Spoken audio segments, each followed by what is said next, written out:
And welcome back, everyone. Welcome back to our second broadcast of the night. Back to back, we just finished up ESL Cup Asia, and now we are live with OSC King of the Hill number 135.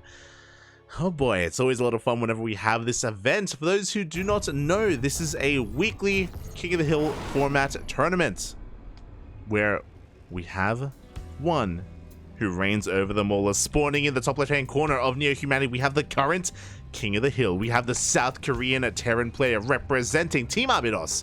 It is QuanTa. And spawning in the bottom right-hand corner, we have the European Protoss player, the Red Protoss, representing Team Liquid. It is SKillous. I should fix that.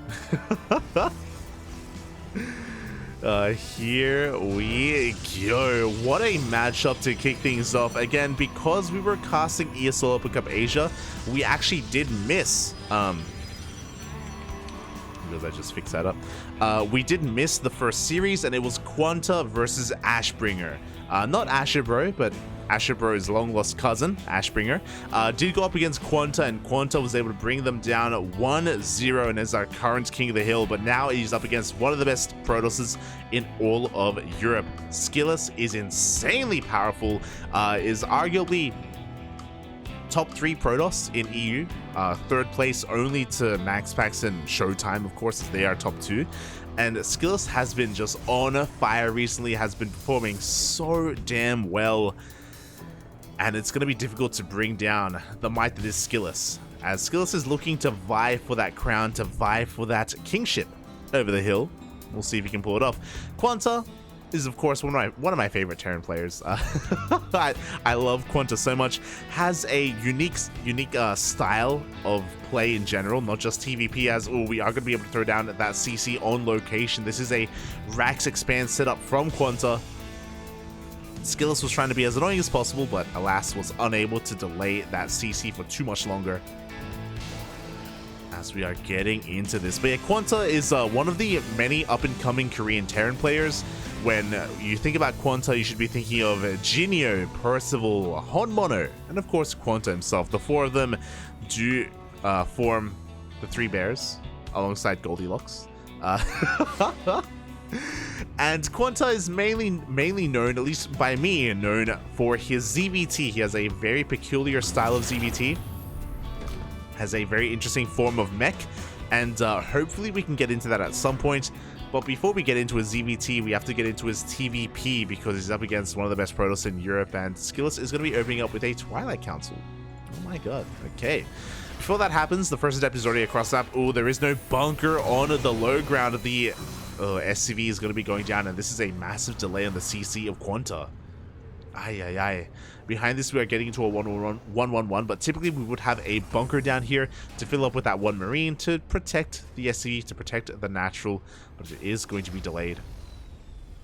Oh, and that will slow him down. Meanwhile, interesting opener. We're going to be skipping our Reaper as we do reposition our CC.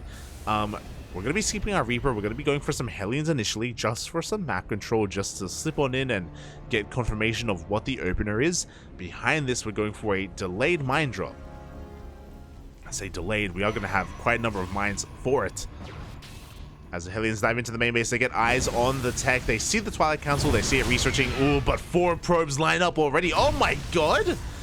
SKillous not having the best reaction to this, pulling too many boys, and 6 probes go down. This is well worth it here for QuanTa. So much damage done already. Ay. And we're not done, because we have quite a committed mine drop behind this. We have 4 Widow Mines on the way, alongside an armory. So detection will be required. An adept is moving out through the center of the map, but it will miss the drop. Uh-oh.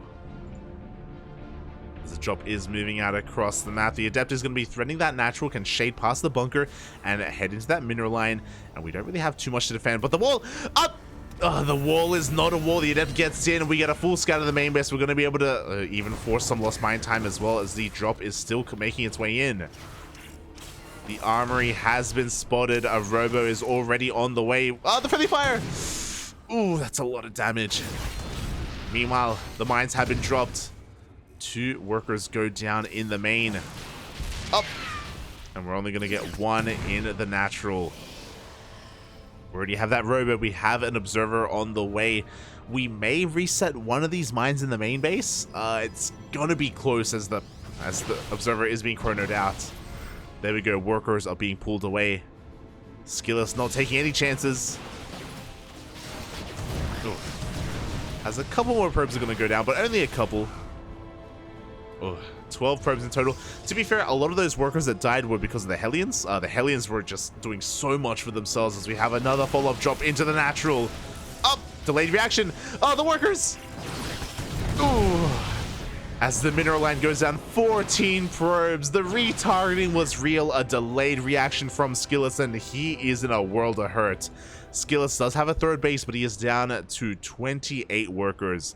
QuanTa has an insane economy behind this, but it's not just about the economy, it's about the follow-up. What's he going for as he is getting into, oh my god, double Marauder production? What is happening? Oh my god. Yeah, we're just getting to mass Marauders here. Marauder mine. We even have, okay, a reactor on that 3rd Rax. Ooh. Full medevac is going to be going down. Good catch there by SKillous. And this is what I'm talking about. Even though SKillous is behind economically, we have so much potential for damage with that blink. Oh, the Stalkers are all kept alive. 8 SCVs go down. Suddenly, the worker count is reset. If only that drop had made its way across the map. Without it, QuanTa still has a lead. Don't get me wrong, is still ahead economically. If the Terran player is even in workers, like they are ahead because of mules. But it is slipping away as SKillous does blink into the main base. QuanTa, woefully out of position, is forced to stim. Is going to get 1 Stalker, but only 1. Behind this, SKillous making 3 probes at a time is catching up and overtaking QuanTa in that worker count. Only working off of 2 gates for the time being, but we are working on that gateway explosion.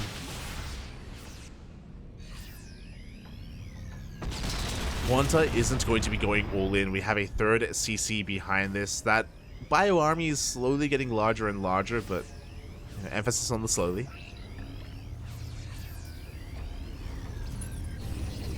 And with all that aggression, with all that counter damage, SKillous is, yeah, sitting back, pretty back at home. He's looking to maybe shave off a couple of units, maybe force a stim, but no, isn't baited into it. QuanTa does survive. Oh, and a drop has been able to sneak out across the map. We do already have Stalkers in position, though. The mines up. Oh, thankfully, the observer is saved in the end. A couple more shots are going to be going off, but not the most impactful Widow Mine shots. Arguably a little bit wasteful. 3 workers go down and a Zealot as QuanTa's moving out across the map. QuanTa has a pretty formidable army. Charge is about to finish up though in a couple of seconds, and with the help of Charge, I do think that SKillous is going to have enough to defend. Honestly, the mines would have served better with the main army. Oh, as these mines are going to get baited out. Beautiful blinks coming out from SKillous, and he can now engage. Oh, and he's going to be picking up some of these Marauders. Expensive losses here by QuanTa.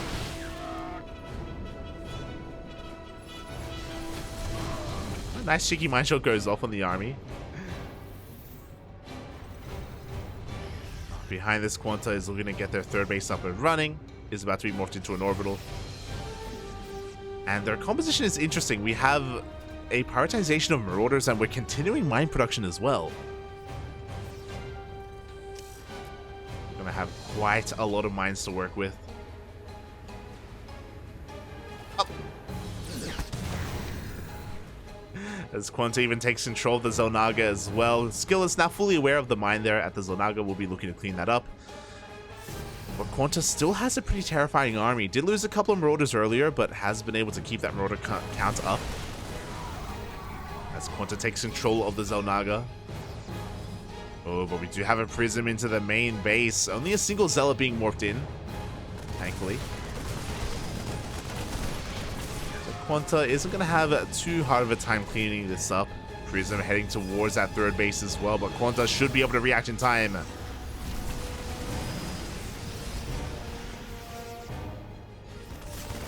Up! As we do have a mine on the left-hand side as well. Thankfully, the Prism does escape. But again, this is just keeping QuanTa busy, keeping his attention back at home, forcing some micro. As SKillous is getting his fourth base saturated. And again, any losses early on, SKillous has been able to recover from. We're getting into double disruptor production as well. We're skipping out of the Colossi. Risky move, but I do think quite necessary considering the state of the game. So we're even getting a fifth base behind this. SKillous's economy is getting out of control.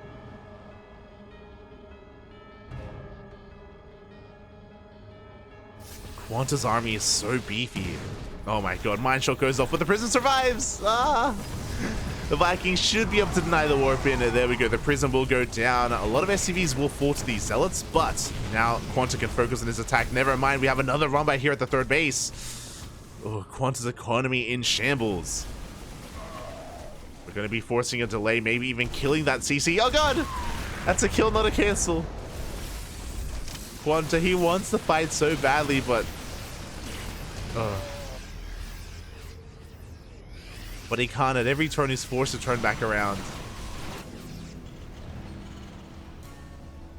We're incorporating those ghosts. I mean, our main army is still quite threatening here from QuanTa. But it doesn't matter because we have so many disruptors. Like, when we finally do get a fight, how many disruptors do we have? We have 7. We almost have perpetual novas that can go off.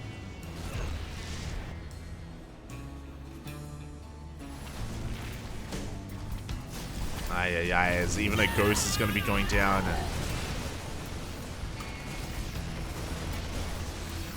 These run-bys just continuing to keep him busy. We have another big fight here on the left-hand side. Nova will go off, but not really finding the connections that we're looking for. QuanTa is now aware of the disruptors.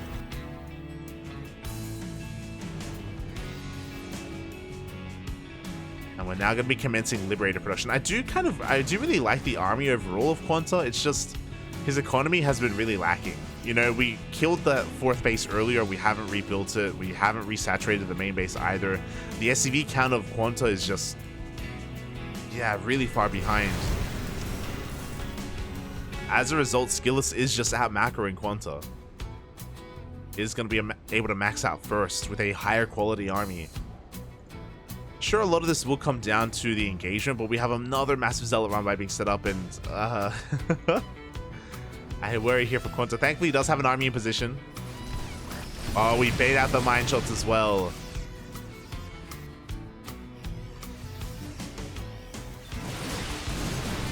Here we go. The disruptors are moving on forward. We do have the Novas going to be able to take down these mines. We do have a lot of ghosts behind this. Oh. But another massive Nova goes off. And that's it. GG gets called. We don't even get the big fight that we wanted as SKillous fights back and is dethroning QuanTa as the king of the hill. GG. QuanTa had such a strong start.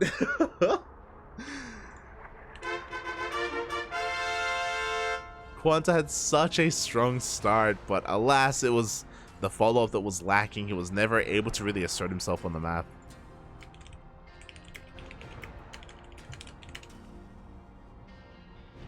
The counterattacks, the run-bys from SKillous were too much, and he is able to take down QuanTa, and yeah, has claimed his throne here in OSC King of the Hill. But who is going to step up to stop him?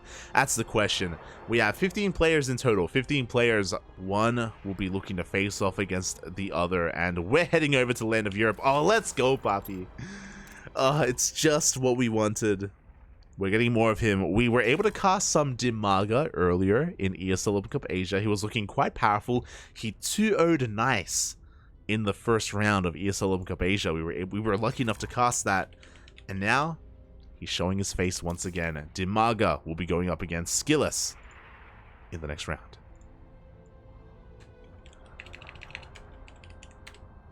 Let's go.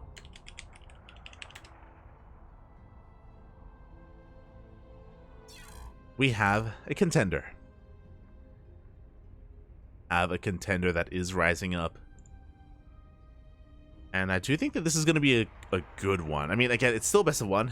that's the thing. That's the problem. It's still going to be a best of one regardless. So it's going to be difficult to overcome SKillous. But I do think DIMAGA has a chance here. I mean, to put things into perspective, I'm sure SKillous is much more familiar with DIMAGA than Nice was. DIMAGA is kind of known for his lower drone count and his hyper aggression with Roach Ravager Ling. He has a bit of a reputation, and I'm sure SKillous is aware of that, and I'm sure he's going to be able to take advantage of that. But it's still best of one. You know, it's still best of one. Anything could happen. Anything.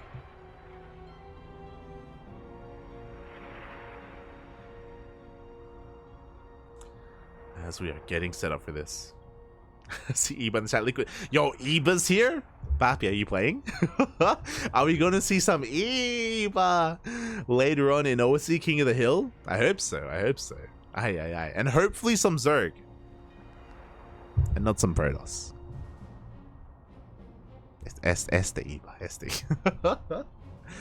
Shaking my head. Shaking my head. I'll keep you waiting. Not like this. Not like this. I'm not gonna spoil if I am or not. Shake him. Go get your breakfast, Eba. Go get your breakfast. Go eat your tomatoes and your sausages. Aye, aye, aye.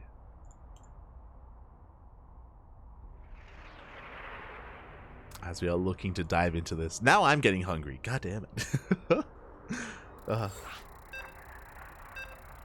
Here we go. The players are ready. The map has been chosen. For those wondering as well as to the veto format for this tournament, we do have an extended map pool, which includes older maps from times gone by. We have the regular ladder map pool, but we also have Jagannatha, Death Aura, and Lightshade, some very old 2021 maps being brought back forward here for this tournament.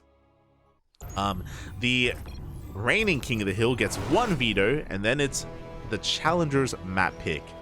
And of course, our challenger here has picked Ancient Cistern as the staging ground for our next game, as spawning in the top right-hand corner of Ancient Cistern, we have the Ukrainian Zerg player representing Berserker Esports. It is DIMAGA. And spawning in the bottom left-hand corner, we have his opponent. We have the blue Protoss player representing Team Liquid, the current King of the Hill. It is SKillous.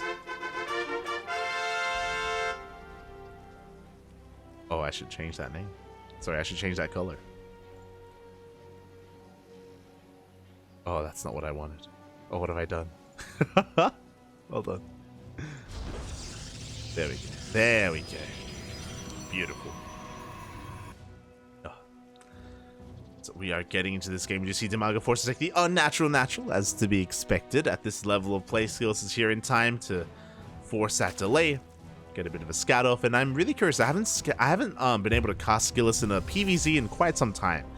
We've been seeing him a lot more in some of these other matchups instead, but I'm very curious to see what he brings to the table. I know SKillous more often than not kind of has his own way of doing things. You know, we have the meta and then we have the SKillous. He's willing to mix things up, willing to kind of have his own flair to things, and doesn't necessarily have to conform and play standard all the time. So I'm curious if he's going to divert his plans away from a Stargate opener into Triple Oracle, into Blink Stalkers. I'm curious to see if SKillous plays with something else instead. As we are loading into Ancient Cistern, quite a large map, quite an open map as well. Because of that, pushes from the Protoss can be quite terrifying. Terrifying for the Protoss, I should say, as depending on the creep spread, depending on the positioning, DIMAGA or the Zerg player can set up surrounds, they can set up flanks and better engagements, so it can be a scary thing to try to pull off, especially depending on, you know, what the creep spread and what the map control is looking like for the Zerg player. We'll see how that does turn out. As we do indeed have that Stargate opener from SKillous. Let's go. I can hear the waterfall. There it is. Let's go, Poppy. Is it going to be a Stargate opener? Should be, I imagine, into not just one, but double Oracle. Maybe even triple. We'll see. We'll keep an eye on SKillous. as his first adept is moving out across the map, looking to try to punish this area between the main and the third base, trying to catch any transferring workers. So he does dive into the main, but we have a couple of Lings waiting for him, and they are going to cause a little bit of havoc here. Oh, as the adept gets one drone kill, not too bad. Pretty good damage overall, as the adept does survive and shade on out of there. Meanwhile, back at home, there is that first Oracle on the way. So everything's looking quite normal, quite standard. Shaking my head.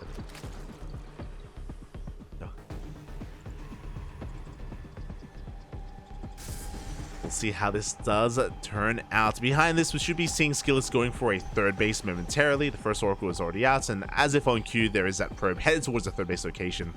DIMAGA does have a decent... he's only got 4 links to his name, so DIMAGA isn't really going to be contesting that third base.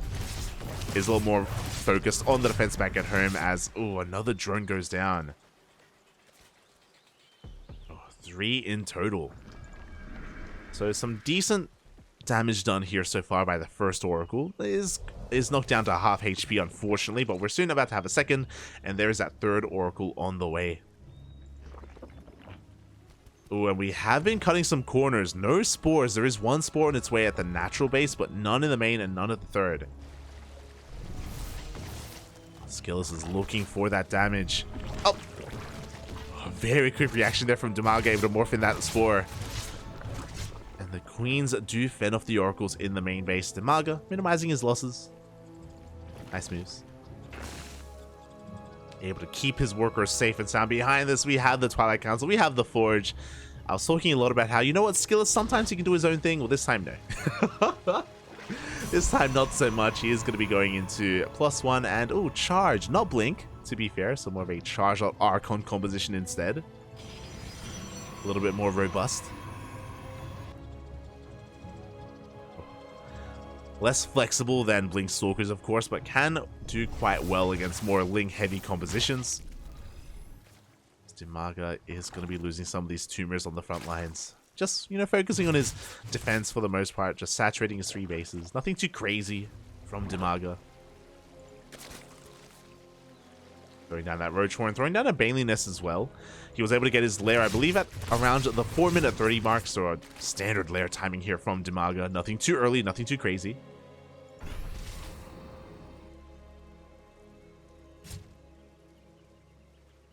He's just going to be defending his 3 bases. And back at home, SKillous just chilling as well. No, yeah, it's PVC. Catching up. If I play DIMAGA, I'm playing Toss. No! Eva, ¿por qué? Why don't you like ZVZ? I mean, I know it's ZVZ, but... Smurge, Papi, Smurge. Oh. You're an animal, Eva. You're an animal.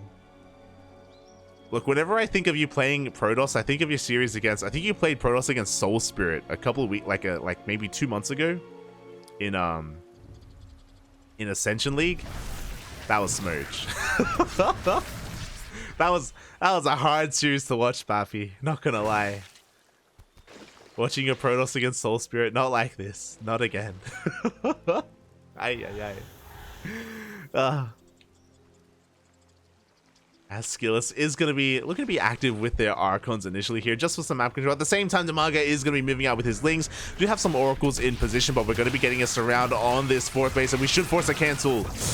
Ooh, that was a kill, not a cancel. SKillous a little bit too preoccupied across the map with his Archons, is punished for it. 400 minerals down the drain. At the same time, the Archons are looking for some damage, but no, we have transfuses just in time. DIMAGA does hold on. And we are hitting that sweet spot. We got +1 melee on the way. We have 60 workers, and DIMAGA is not known to make too many more. As a couple more Overlords are on the way, as DIMAGA is a little bit supply blocked, unfortunately. But from here, I wouldn't be surprised if DIMAGA just focuses on nothing but roaches. Just hammering down that roach key, that R key even. And DIMAGA is looking to lay siege upon this 4th base. The army is spotted by SKillous. He's fully aware of what's going on. We have a stasis trap. We have a shield battery. Soon we're about to have an overcharge. 2 more shield batteries are thrown down. But I feel like a lot of this will come down to how good or bad that stasis trap is. DIMAGA is pushing on in. Oh, he sees, Papi. He sees. Ooh. He's trying to bait out that stasis, but no, he is denied. Banelings are rolling on forward. Stasis trap will go off. The disruptor comes out just in time as well. The Banelings don't get the best connections as DIMAGA's trying to get on top of this army, but the micro is too good. The juggling as well. The Immortal does go down, but not the Archons. DIMAGA is running out of steam. SKillous was just so prepared for this. The shield batteries, the disruptors, the prism micro as well. Even that stasis trap. And SKillous holds on, and now DIMAGA is in a lot of trouble. DIMAGA, he's down more than 20 workers. There's no saturation at all on this fourth base. And DIMAGA, what's he going to do from here? He's just going to keep making roaches. He's making one drone to make it look like he's macroing, but he's not. Ooh, as we have another base on the way behind this. SKillous is pushing onto creep. He's ahead in supply. DIMAGA's just not in the best place right now. He had committed so much to that push. And alas, it didn't pay off. Queens are falling. Novas go off as well. The splits are not there. As the roaches go down, the Lings across the map to get cleaned up. It looks like we got a cancel on that Nexus. You see DIMAGA breaking on through. He's trying to get on top of those disruptors, but alas, he just isn't able to. The Zealots are too much. And it looks like SKillous has broken on through. A couple more Novas are going to be going off there on those last remaining roaches. And just like that, our king is a king for a reason. GG. Good luck in the next game as SKillous will take down DIMAGA and hold on to his throne. GG. GG, well played. DIMAGA was working up towards that big push, and things were looking good leading up to it. You know, he was able to get a kill on the Nexus, so a lot of value already. But as his push was moving out across the map, he was spotted by SKillous. SKillous was given more than enough time to prepare, throwing down all those shield batteries, the stasis traps, getting ready back at home, preparing himself physically and mentally. Oh, and it was like water crashing into a brick wall. The wall stood strong. GG. GG. Interesting. As the puppet master himself, Eddie, is looking at that game, looking at what just went down. SKillous was looking so powerful against DIMAGA, but you know what? Eddie, he believes in the power of Zerg. As one Zerg player from Berserker Esports falls, another rises to take his place. Mixu is going to be stepping up to challenge SKillous. Oh boy. A bold move, Eddie. Bold move. Oh boy. Here we go. Mixu, of course, teammates with DIMAGA, another fellow European Zerg player from Finland, not from the land of Ukraine. And we'll see if Mixu can succeed where his teammate failed. I'm sure he's looking to avenge his fallen comrade. I'm sure. We'll see if he can. We'll see if Mixu comes in with a plan. And we'll see what map is chosen as well. Again, it is going to be the Challenger's map pick. So it is up to Mixu. We'll see what he does decide on.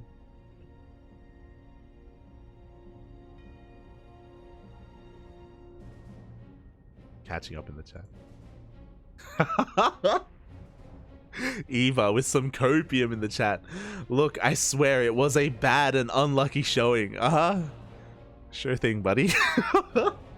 I didn't even play Stargate. Well, I appreciate that. You didn't play Stargate. You're not wrong. You also didn't win. Just saying. For those wondering, if you want to tune into some Eva versus Soul Spirit PvZ action, the games are on YouTube, I believe. Hold on, let's Google this. Soul Spirit versus Eva. CranKy Ducklings. Making my head.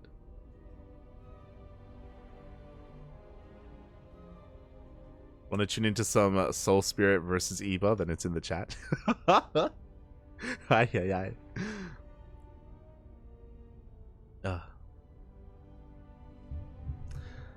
SKillous is gonna get rolled. I feel it. Never mind. Yeah, I mean, yo, the defense was just too damn good. Oh, SKillous looking powerful here, powerful. I mean, he's one of the best Protoss in Europe for a reason, but it looks like the map has been chosen. Oh my, interesting choice. We're moving from one of the largest maps in the map pool to one of the smallest instead. It is going to be taking place on Dragon Scales.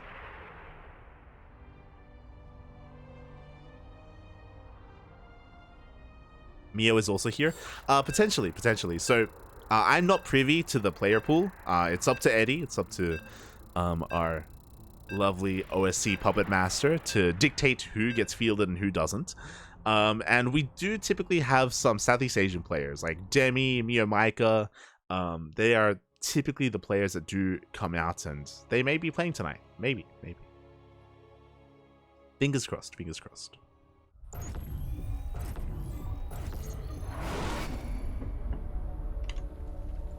As we're getting into our next game and spawning in the bottom right hand corner of Dragon Scales, we have the contender, we have the challenger, we have the Finnish Zerg player representing Berserker Esports. It is Mixu.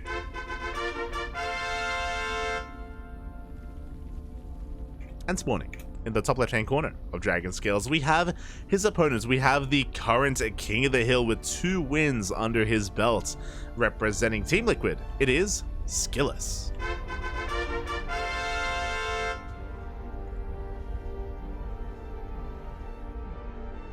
Here we go. Aye. So, an interesting map choice here. Dragon Scales can kind of lean towards, we spoke about this before in just previously in Hero vs Dark, where Dragon Scales can be a decent map for all-ins, especially from the Zerg player.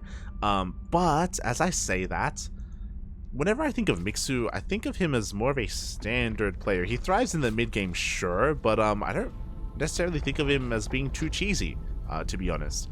Maybe my perception will change after this series. Maybe I just haven't casted enough of Mixu, but from my experience, again, typically there's nothing too crazy, especially in the early game. Mixu is one to go for some standard openers. Maybe he's one to cut workers at 66 or around 60 even, for these big roach pushes, maybe. But yeah, we'll see. Because even if he does do that, I mean, we saw how that worked last game in DIMAGA versus SKillous. Like, SKillous was able to defend oh so well. To be fair, he had plenty more time to react on Ancient Cistern just because of how large the map is, so maybe that will change here on Dragon Scales. Maybe. I don't want to watch it. Trust. Oh. Este Iba. Ay. And SKillous is just going to be a little bit annoying here with his probe, just going to be tasing away at the hatchery itself, making sure that Mixu knows who's boss. The Protoss, of course. And behind this, ooh, SKillous is looking to be the aggressor this time. He's mixing things up, and I love this. Again, this goes to show the versatility of SKillous. He doesn't just have to play standard every game. No Stargate, he goes for a Twilight Council instead. Oh boy. He's already pulled out of gas as well. This is looking to be a Glaive Adept opener. And we'll see if Mixu can recognize what's going on. As I'm sure he was able to confirm that Warp Gate wasn't delayed here at the natural. We do have a robo being thrown down behind this. Only one probe was taken out of that gas in the main, so I'm curious to see if this is going to be Glaives or something else. As the Overlord is going to be fended off. Show us what you got, SKillous. Show us what you got. I think this is going to be... Oh, no, never mind. I was half expecting maybe even a later Dark Shrine, but no, it is going to be Glaives indeed. Just making sure that this Overlord is tied up at that pillar. Will not be scouting. And this is looking to be quite aggressive. We already have 4 gates set up here by SKillous. We'll keep an eye on things from here. You can transition into a third base. This isn't all in by any means. You can throw down a third nexus, or you can take 2 additional gases and go into a bay and get into faster disruptor production if you want to be a little bit more aggressive and committed, depending on how much damage is done by these adepts. We'll see. Meanwhile, across the map, Mixu is throwing down his Roach Warren at a decent time. Should be cutting workers soon as well, so he doesn't over-drone. We do have a second gas geyser on the way, so this setup is looking quite good. He should have roaches in time for these adepts, and he already has lings in production as well. As he has eyes on the prism, as SKillous moves out across the map, Mixu is now fully aware of what's going on. He's throwing down some safety spores just in case it is a DT variation. Again, it can be really hard to tell the difference between them. Or you can't even have DTs with 4-gate Glaive Adept. So those spores are quite necessary. The Adepts are going to be threatening that shade in towards the natural, but again, we have plenty here to defend. We do commit to the shade! Oh, and the roaches have not come out in time. Oh, the boys are pulled. The boys are going to be going down as well. The roaches finally do show up, but 1 second too late. As we do even shade into the main base as well, and we are late to pull those drones away. Meanwhile, more Adepts are shading in towards the third base. We do have Mixu reacting in time, though he's able to pull them back to the natural, but SKillous is already here as well. More drones are falling left and right. Very little mining is going on right now for Mixu, and it's too much. GG gets called. And SKillous takes down Mixu. Takes his 3rd win of the day. GG. Ay, ay, ay. Ooh. Once again, powerful play here from SKillous. Unfortunately, Mixu was a little bit late to react and pull away his workers. He was losing quite a lot of drones, and things were escalating very quickly in favor of SKillous. That's the issue with Glaive Adepts, is that once they start doing some damage, they can very quickly snowball from there. Oh, GG.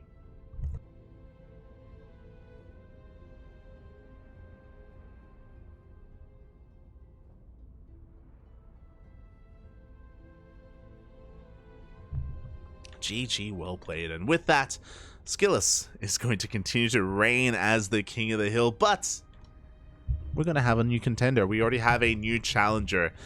Now, Zerg clearly isn't working against SKillous, so we need something else. We need someone else, a different race entirely.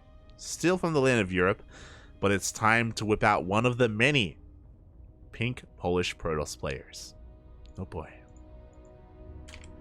And there are a lot of them. To be fair, there are plenty of them to choose between. Got players like Geralt, got players like Ziomek, Art as well, Mana, of course. So many of them. But this one is a little bit different. A little bit more stylish. A little bit more of a model. Apparently they are a model, IRL, which is crazy. that is their IRL job. It is going to be Krystianer. Krystianer himself. Let's go, as we're going to be getting ready for a PvP.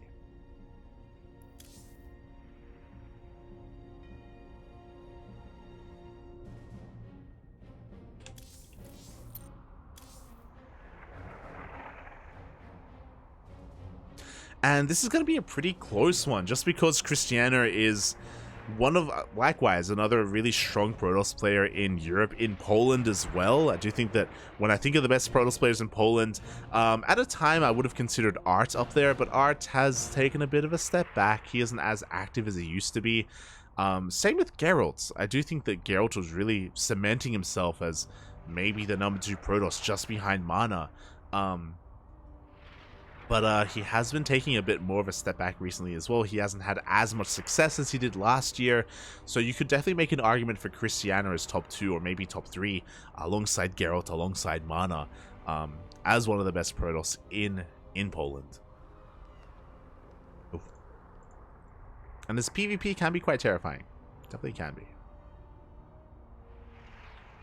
So we will be getting ready for this.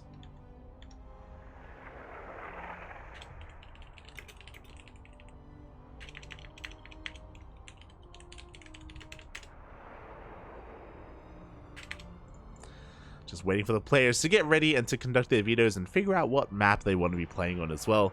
But yeah, so far we're still kind of edging scratching the surface here for OSC King of the Hill. So far nothing too crazy. We're still reaching our 5th match of the night. Still plenty more to come, plenty more. For those wondering, this is going to be 15 matches, 15 best of ones, back to back to back to back. And SKillous is already on a roll, and SKillous is good enough to potentially go all the way. Very few players have ever won every single game here in OSC King of the Hill. Most recently, it was MaxPax. It was a couple of weeks ago, I think 2 months ago. Here on this channel, we were able to witness MaxPax winning 15 games in a row. Technically 18 because he won like 3 more the week before, and he reprised his role as his King of the Hill. 15 games. It was crazy, and he took down some big names as well. He took down Spirit, he took down Wayne, he took down, I want to say Special and NightMare as well. Like, it wasn't an easy road for MaxPax, but he was looking so on point and so on fire for that OSC King of the Hill. We could see him again, to be fair. MaxPax, he is an OSC Elite member, and he can play in this tournament, so he may be a player that pops up. But definitely kind of something to live up to, I should say. And we'll see if SKillous can get there. You know, he's already got a good start of things. He's already got 3 wins under his belt. But it could be the beginning of a really long streak. Could be.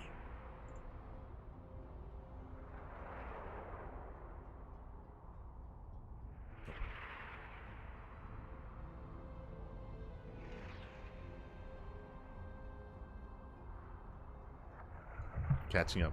Only the Protons can beat the Protons. There's only one pink Polish one. What? What do you mean? They're all pink. What are you talking about? The pink Polish Protoss posse, papi. They're all pink. They're all pink. And whenever they're not, they're wrong. Whenever they're not pink, there's something wrong. Something horribly wrong. Horribly.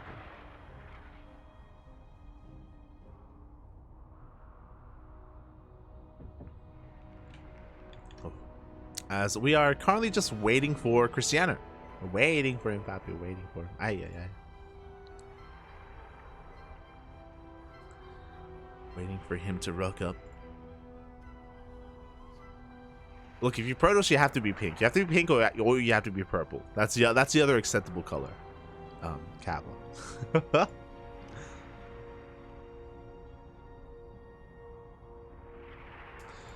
Oh, as we may have a replacement. We are currently waiting for Krystianer, and unfortunately, he hasn't shown up yet. There may be some issues. I know in the past, Krystianer has had some PC issues and has had to restart their setup and restart their routers at times. Does happen from time to time, unfortunately. But we may have a different player instead. Of course, we have plenty lined up and plenty looking for a chance to compete, like maybe Eba in the chat, maybe. potentially. So yeah, if Krystianer isn't here, then we may have a Terran player instead.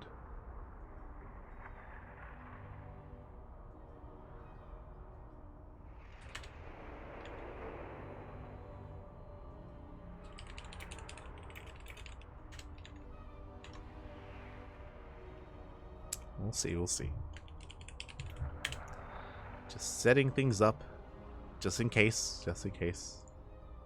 We do have a Terran instead. Until then, I hope everyone in the chat is enjoying themselves. Hope everyone has had a great weekend and will have a great week. I know it's Monday, and I know Mondays can sometimes be daunting. Depending on, it's the start of the work week. You just had your weekend, just enjoyed some time off, and then gotta get back into it. So yeah, hope everyone has a great Monday, has a great week to kick things off. Here in Australia, we're about to get into Tuesday. Tuesday is on the horizon. And the casting doesn't stop here, as we're gonna have another cast in 9 hours. I think 9 hours from now. ESL Open Cup Americas. I did miss ESL Open Cup Americas last week. I wasn't able to cast it. But this week I should be able to get up in time for it as well. Last week I was just so tired. I may be tired again, actually. I was tired because OSC King of the Hill went really late. And it meant that I could only sleep 5 hours before ESL Open Cup Americas. I didn't really have a lot of time to get into it. Or I didn't have a lot of time to sleep to get ready for it. So that did happen last week. We'll see what happens this week. I think even if I don't get too much sleep, I may just commit anyway and go for it. As here we go. We do have a replacement. Unfortunately, Krystianer is MIA. We may see Krystianer later on in the night. Maybe they just happen to be unavailable. Maybe they went to get some food or went to the bathroom. But unfortunately, they weren't here. And we have another player to step up and take his place. A Terran player. A Nicoract. Let's go.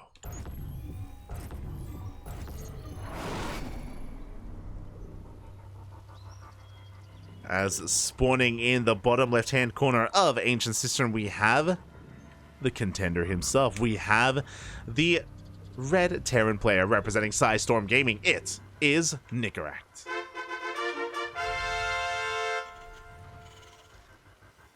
And spawning in the top right-hand corner of Ancient Cistern, we have his opponent. We have the blue Protoss player. Once again, the blinding light. Jesus. Representing Team Liquid, it is SKillous.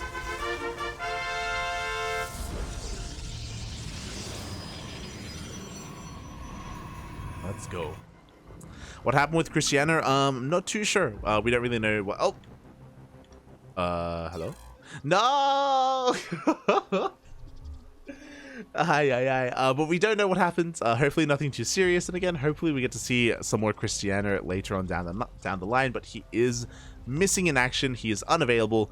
So he has been replaced by another player. But the other player that replaced him seems to have lost his internet. Oh no. Feels bad, man. Feels bad. It happens. It happens. This happened earlier today with DIMAGA versus Nice, where DIMAGA had his internet cut out and did have to restart and recover from replay. You know, sometimes these things are out of our control. Internet can be a fickle thing at times. A fickle thing. I can relate. I can relate. I bring this up all the time now, but a month ago, I missed out on a week of casting. I missed out on a week of StarCraft because my internet was gone. I didn't have any internet at all. It didn't exist. It was so sad as Nicoract does lag out, and we will have to remake. But yeah, it wasn't. I mean, it was just out of our hands. Apparently, there was just an issue in the area. You know, like a tower had gone down, or some lines were cut or something, and it took them a week to fix it. It took them a week to get internet back, and for a week I was a caveman. I was just cut off from the outside world, and it was awful. I spent the first day I was like really productive. I like cleaned the house, and then day 2 I was like, oh, what do I do now? The house is already clean. I guess I'll clean the outside of the house. And I even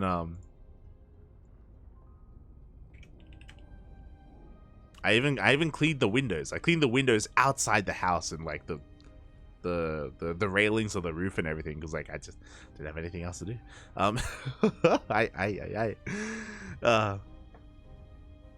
It can get to you. It can get to you. Just because so much of the world is online at this point, and I work online as well. You know, I'm casting, and I was deprived from casting. I think the worst thing, actually, for me, the worst thing about losing internet for a week was that I didn't know that I would lose it for a week. Like initially, I would call up my ISP, and they were like, "Oh, just, you know, we're working on it. You know, it should be back in a day." It should be back in 24 hours. And then 24 hours would pass, and then I'd get really anxious because I'm like, I mean, I have like a cast in like an hour. Like, what's going on? Like, what's happening right now? And I'd call them up and I'm like, oh no, yeah, it'll be fixed tomorrow. Keep an eye on like this site for like any updates on like outages and stuff. And it's like, there's no updates here. Like, what's going on? I think that was the worst thing. The uncertainty of when internet would return and not knowing. Eventually, like halfway through, I was finally given a date and been like, hey, okay, you know, Sunday, like end of the week, should be back. I was like, okay, finally, like at least I have, you know, a better idea of like time that I have available and what I can do with it. in the end, I actually did end up casting, but I couldn't stream. I didn't have the bandwidth to stream. I was using my my mobile data to connect my phone to the internet to cast. And you know, I was able to cast WTL at least. I think that's it though. just WTL.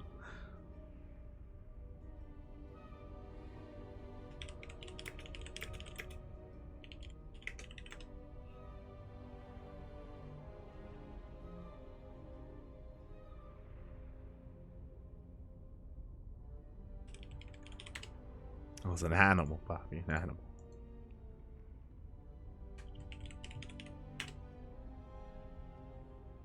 But yeah, I was just notified that apparently Nicoract has a blackout, which is really that's even worse. That's even worse than losing internet. Apparently Nicoract has lost power in their house / apartment. So we're gonna have to potentially wait until that comes back. Smooch. But yeah, we'll see if we end up waiting until it comes back or if we have a different series instead. We'll see what gets decided.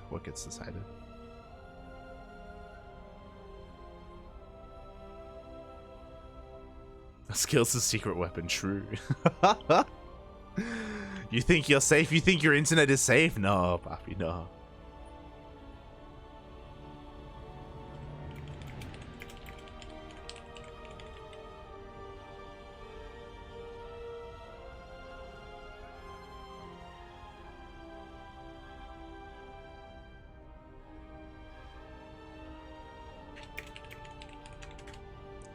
Yeah, just trying to figure out what the plan is.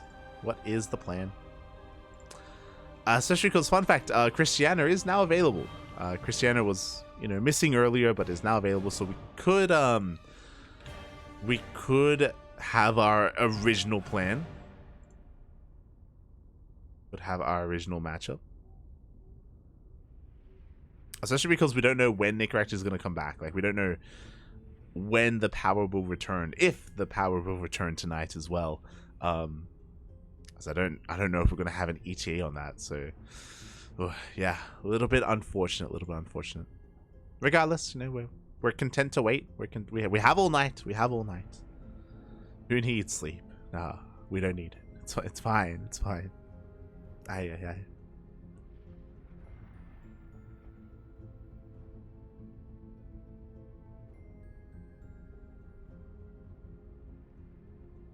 As the players are potentially getting ready. We'll see. If we do get Krystianer or Nicoract in our next match.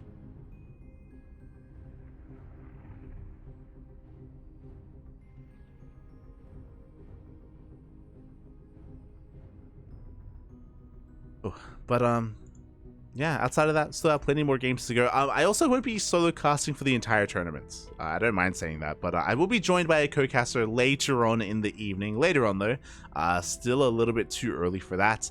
But for the third half, I keep saying for third half, but for the towards the end of the broadcast, we will be bringing on another Duckling to help me out.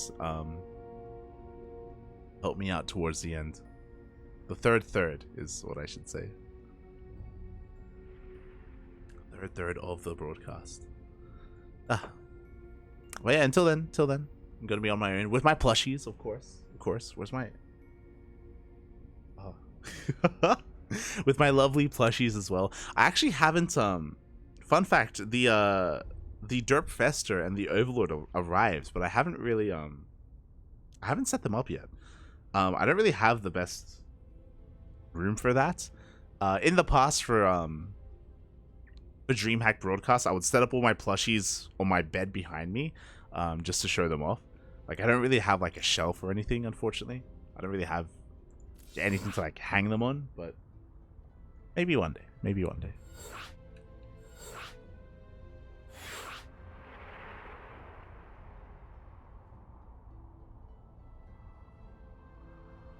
So here we go. We have our next series before us. Our next best of one. Hopefully this time with no issues. Hopefully the internet stays connected.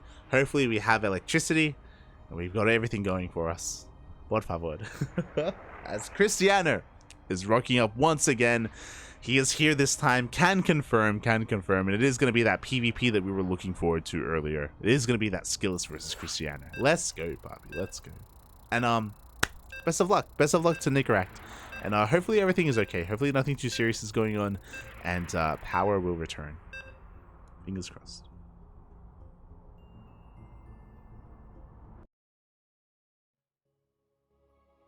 As we are getting into this.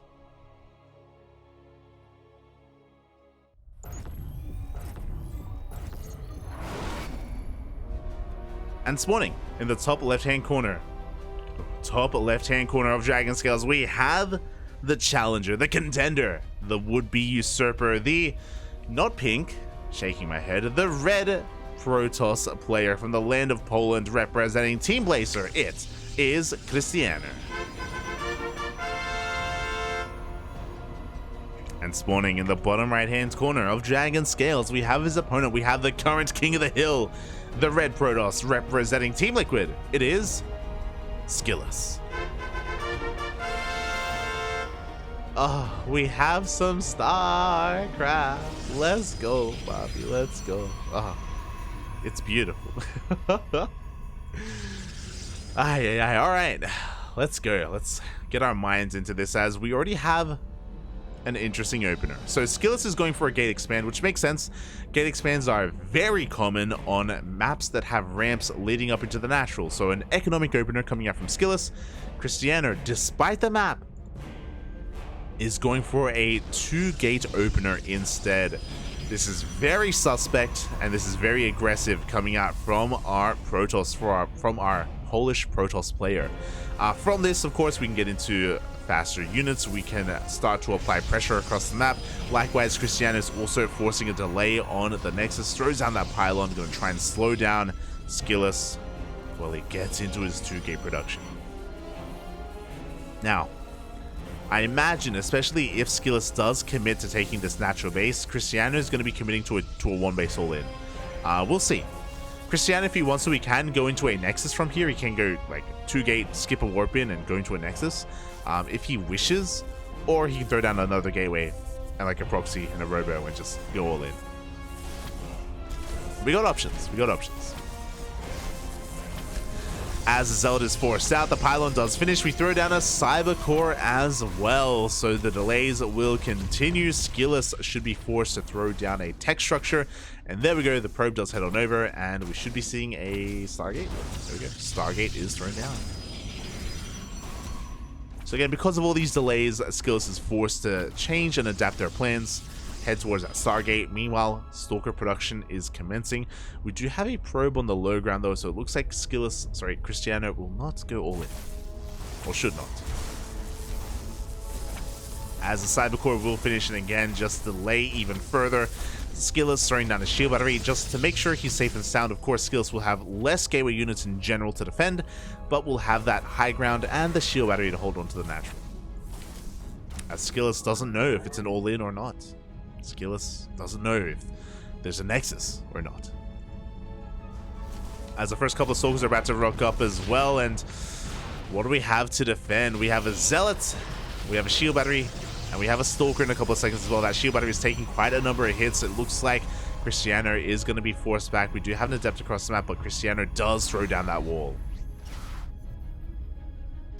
Even does recall back home as well, just to make sure this Adept doesn't get out of control, doesn't get out of hand.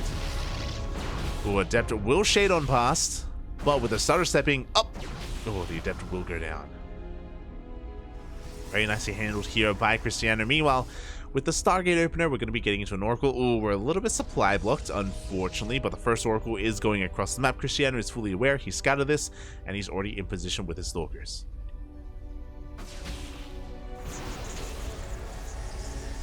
Will shoo this first Oracle away, but that's not the biggest of deals. We have a second Oracle coming out, which means that SKillous will have that one-shot potential with his Oracles. Oh, can get out of hand, can do a lot of damage. Krystianer, he's got to be careful. Does have to focus on defending his mineral lines for the time being. As behind this, SKillous is also going into his Twilight Council, throwing down the second gateway as well.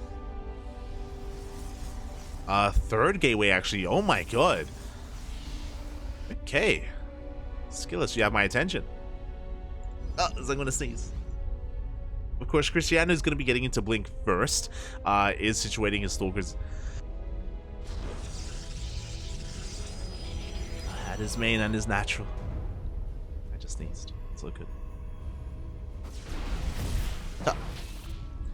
And we haven't been able to do too much. Oh, nice target firing there from Krystianer. He does take down one of those oracles, and now the other will commit.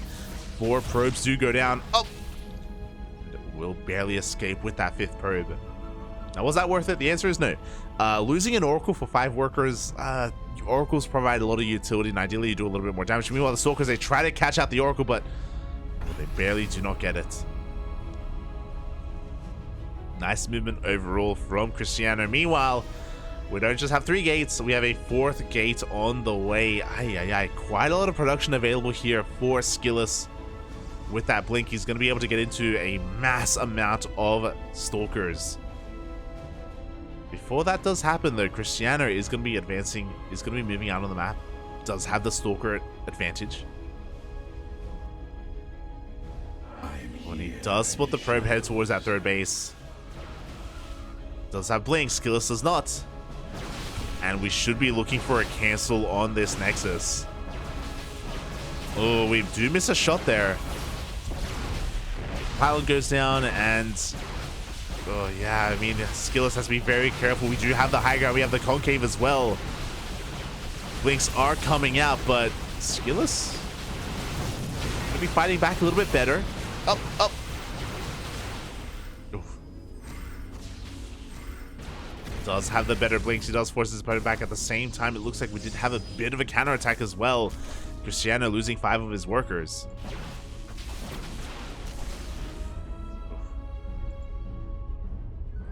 Now Krystianer's in a lot of trouble. Again, because of this 4-gate play from SKillous. He has so many Stalkers available to him. There we go. He does dive on top of the army. Oh, and that may just be too much. SKillous is looking to take control of the 3rd base. Already sustaining, already dealing some hull damage. You have some reinforcements rocking up. SKillous has a massive Stalker lead here. Again, Krystianer just doesn't have the production. The 3rd base goes down, and SKillous can take this fight. Good target firing coming in from Krystianer. Up. But he still just doesn't have enough. Every Stalker goes down. GG gets called, and SKillous will take down his Protoss opponent. GG.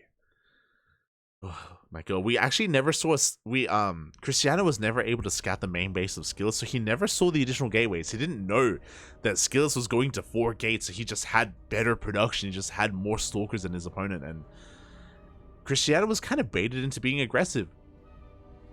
Even though when he moved out, he should have had enough to cancel the 3rd base, because of the mass amount of gateways that SKillous had, he actually had a pretty comparable amount of Stalkers and had better blink control as well.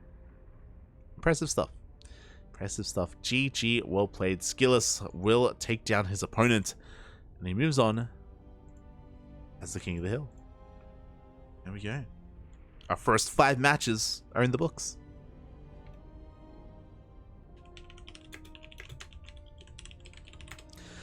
Ooh, and who is left? Who is remaining? We still have plenty of players, I'm sure. Nicoract is still MIA, I believe, and we have a different player stepping up instead. It's going to be another Terran. We're finally getting a PvT. Zergs and Protoss have failed against SKillous. What about a Terran? And not just any Terran. A veteran himself. An old school player from back in the day. He's been around for a very long time. Has a lot of his experience under his belt. And very DIMAGA-esque. That should be a tell. Very DIMAGA-esque, as it is in fact going to be Kaz. Let's go, Poppy. Let's go. SKillous versus Kaz. I haven't casted enough Kaz recently. We saw some Kaz in WTL in the qualifiers for World Team League, as Kaz was fighting for Team StarCraft at the time. Still is. But yeah, we were mainly able to cast Kaz against Zerg, and Kaz had a really cool style against Zerg. He was kind of like DIMAGA, staying on a lower worker count overall, but just amassing a super maxed army, which was terrifying to see. But we'll see what his plans are against Protoss, because this matchup is very different and can have a very different dynamic compared to TVZ. Oh boy.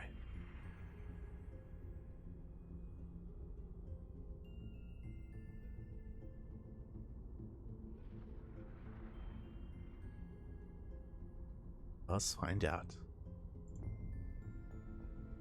As we're just going to be chilling here, waiting for our opponents. Again, we're now 5 matches in. We still have 10 more to go. Still have 10 more matches to go. And so far, no one has really been able to make SKillous bleed. Like, I do think that this PvP was the best shot. I do think that Krystianer had his own moments as well. Like, he was doing a decent job at defending against the Oracles, at maintaining map control early on. But, oh god, SKillous just sneaking out those additional gateways. It's really cheeky stuff and really unexpected as well. Really punishing Krystianer for not scouting and not checking what was going on in the main either. Really kind of playing with expectations, SKillous was. Which I think was really smart. Again, it just goes to show that he isn't your most standard Protoss player out there. He's not like Showtime, for example. Showtime, he kind of has like one way of playing and he just like sticks to that. He commits to that. In a lot of matchups, actually. Like, I've been casting quite a bit of Showtime's PvZ, and it's the same thing. like I say the same thing, like 70% of the time, it's like the same opener, the same build coming out from Showtime. But SKillous, nice. He's got a little bit more to him.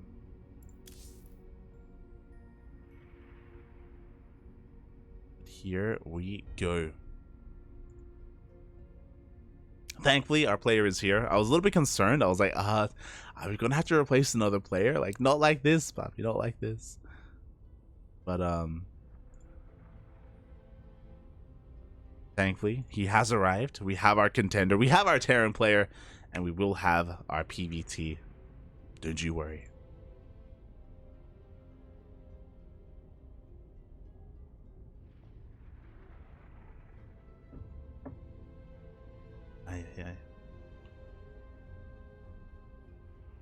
We're just trying to figure out what map we want to be playing on. We haven't seen any of the older maps yet either. Smurge, Poppy, Smurge. We haven't seen Jagannatha yet. We haven't seen Death Aura. We haven't seen Lightshade. Last OSC King of the Hill, we actually didn't see Lightshade at all. We saw a lot of Jagannatha and a little bit of Death Aura, but zero Lightshade. Feels light, man. Oh my god. I guess for good reason. Lightshade actually has a really short rush distance. I remember it being a very aggressive map back in the day, like very prone to proxies as well. And we actually saw that the few times that we have seen Lightshade these past couple of weeks. A lot of aggression, a lot of proxies, a lot of cheats, which isn't a bad thing. It's not a bad thing. Oh.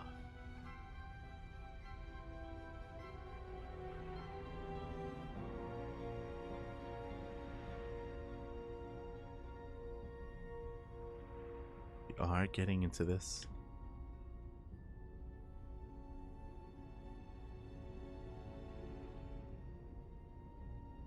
Vámonos, papi, vámonos.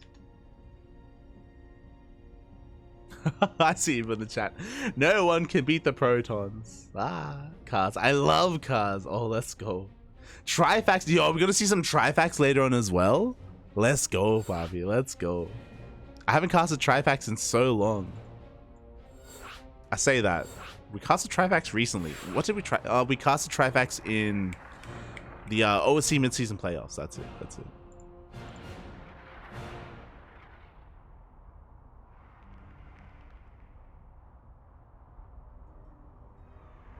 Protoss is unbeatable, maybe.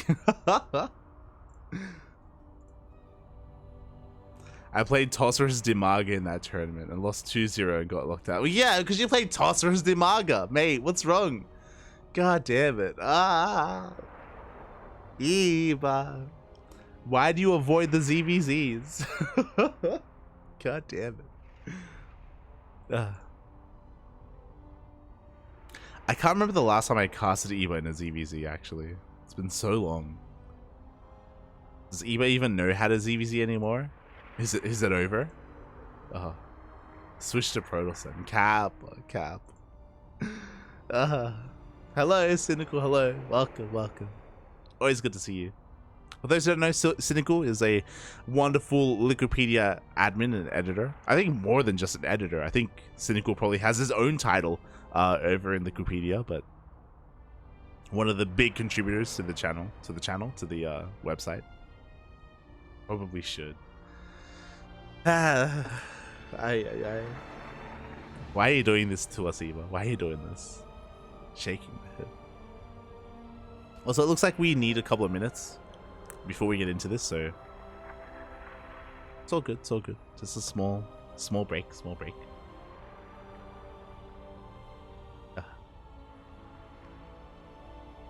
Wait, did Eva get eliminated from the mid-season playoffs? No shot. Need to have a look here. Eva 2-1 QuanTa got knocked down by Max Packs.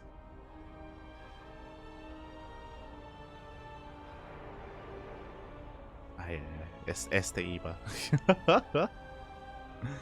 shaking my head.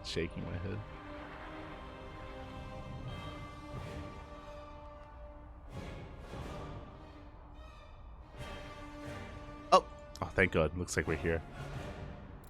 We're here, Papa.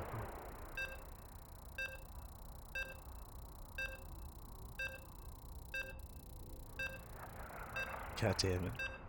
Alright, here we go. Our players are now ready. We have arrived, and we finally have that PvC that we've been waiting for. Not just that, but we also have a map that we've been waiting for. Let's go, Poppy. Let's go. We are going to be loading in to Jagannatha, one of the older maps in this extended map pool. Let's go, Poppy. Let's go. And spawning in the top right-hand corner. Also, yeah, I think you did spoil it, Eva. I'm shaking my head. Eva, you're an animal, but stop talking, Bobbies. You're making it worse. Ah! God damn it. Spawning in the top right-hand corner of Jagannatha, we have the Pink Terran player from the land of Ukraine representing Team StarCom. It is Kaz. And spawning in the bottom left-hand corner of Jagannatha, we have as opponent, we have the blue Protoss player representing Team Liquid. It is SKillous. Also, Orsis, you're barking up the wrong tree. You should coach me, my Zerg is awful. Didn't you hear? Eba isn't a Zerg player anymore. He's a Protoss now. Oh, he's gone to the dark side. The Protoss side. He wants to win, Poppy. Imagine wanting to win.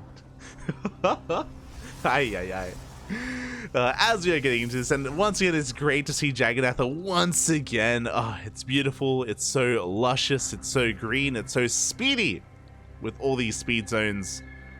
And there's also some lovely lily pads as well. Quack is all I have to say. But I should reiterate as well, just because there are probably some people watching that haven't experienced this map before and they don't know what I mean when I say a speed zone. Well, kind of like Neo-Humanity, there are slow zones, red zones, in the middle of Neo-Humanity.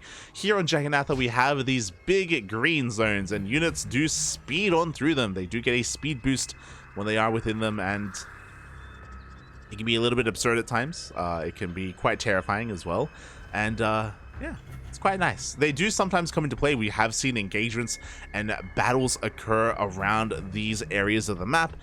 We have seen things like Purification Novas rush on through this, and I've been on the receiving end of that. It's not a good feeling. It's terrifying, Bobby. It's terrifying. But we'll see if we can get there. As for the time being, we do see Cars setting up back at home, going for the Rax Expand, getting into his second gas as we speak. And if I'm not mistaken, yes, it did end up skipping his Reaper as well. No Reaper Scout, no SCV Scout, just going straight for Marine production instead. Cars doesn't give a damn what SKillous is up to. He's more concerned with himself. Meanwhile, back at home, SKillous was able to scout at least a little bit with his initial Adept. Is going to be looking to slip into the main, but no, the wall is a wall. And this bunker should be able to finish up in time here as, oh, never mind, the building SCV did go down, so the bunker is going to be a little bit delayed, but the CC will finish at least.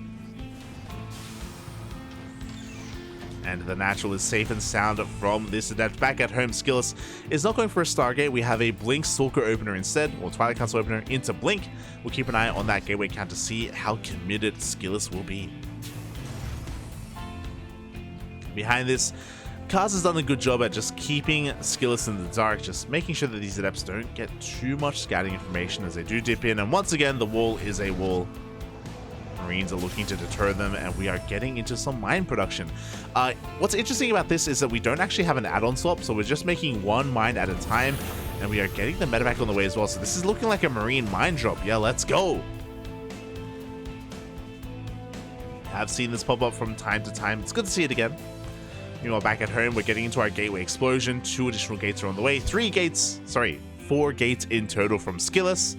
Let's see it. It will be 4 gate Blink Stalker. Quite aggressive here from our Protoss player. Looking to gain map control and be quite assertive with said Stalkers. Game paused. As we have a bit of a pause. Hopefully everything's okay.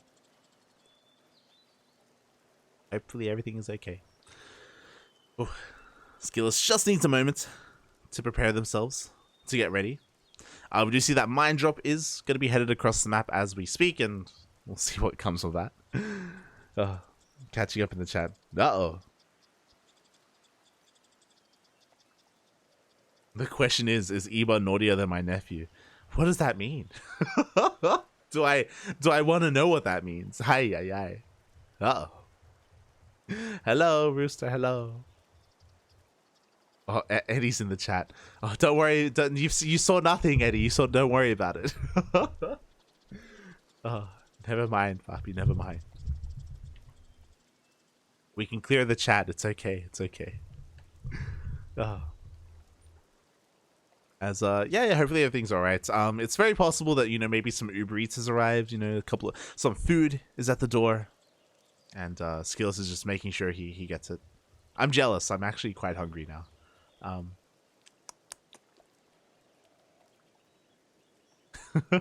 I do have some ramen. I can make some ramen later. Some instant noodles. I do have that. I'm running out. I don't have that much, actually. Uh-oh. What else do I have? I have some sausages. Could make some sausages. I'm starving now. I need to stop thinking about food. I need to stop. What else is going on? How's everyone doing in the chat? Is everyone okay? You schedule a break for Light to Eat. No, we've had enough breaks already. We've had enough breaks. No more breaks in this tournament. We go, Papi. We go all the way. Oh. Game resumed. Oh, as it looks like our players are ready.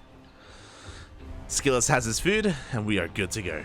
Oh, vámonos, Papi, vámonos. So the 4 gates are finishing up here. The Prism is on the way. SKillous about to be quite aggressive and assertive on the map. Meanwhile, medevac drop. My god.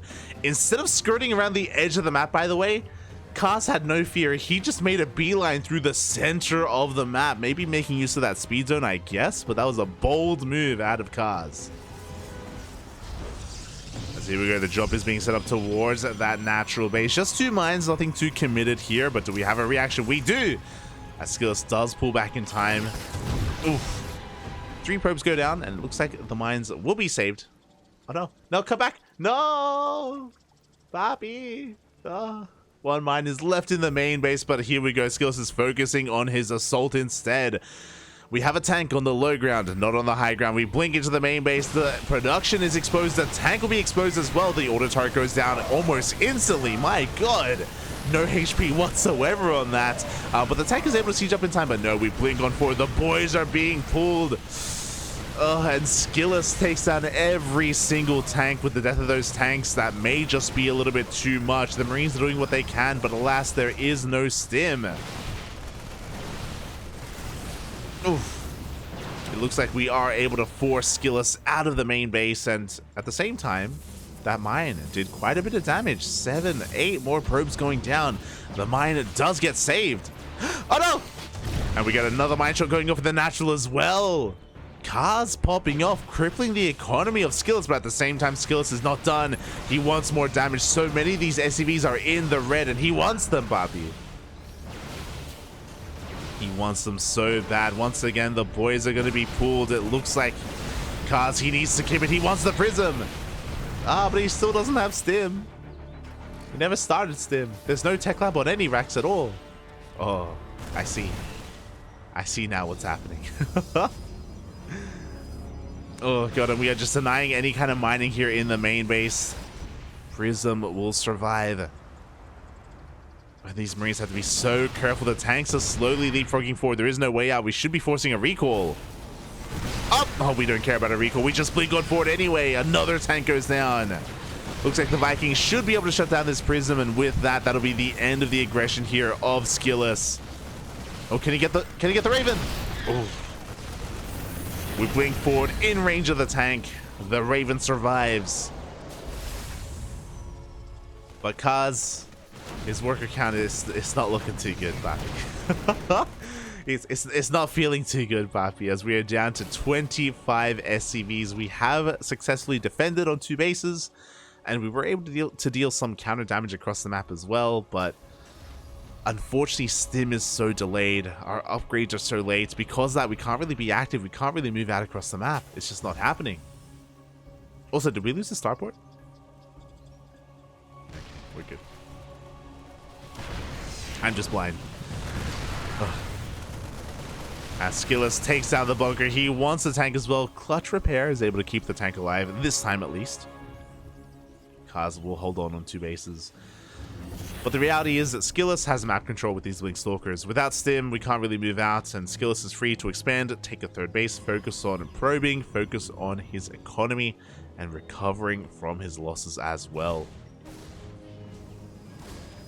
We do have a stray Reaper rocking up, and it does get eyes on the 3rd base. Our SCVs are under attack. As SKillous blinks back into the main. We don't have a second tank here to cover the main either, and all those weakened SCVs are going down. Oh, yeah. 9 SCVs go down, and at this point, Kaz is pretty committed. He's moving out across the map as we speak. Never mind. I think he was trying to maybe even hunt down that observer. After the recall, SKillous is going to be moving out once again. Oh, boy. What do we have here to work with? We've got a tank, got a Raven, got a couple of Marauders, and a medevac. That's all we need, Papi. That's all we need. As SKillous is going to be able to chip away at this army. Oh my god, almost snipes that Raven. Stim is now done. But we only have 1 medevac and it's already out of energy, so Kaz has to be very careful with these stims. Has to pick and choose when to use them. And not just throw them away. As they're looking to counterattack and hit this 3rd base, so we have a ramp, we have some sentries and some shield batteries. Shield batteries? Force fields. Love the hallucinated probe. It's going to be fanning out, looking for the army. Does miss it. Kaz does wedge himself between the natural and the 3rd.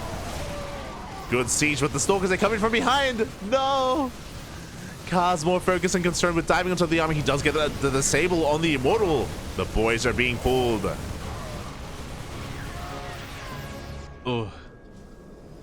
And we may be able to shut down this army. We may get the mineral line, but we can't really fight against the Stalkers.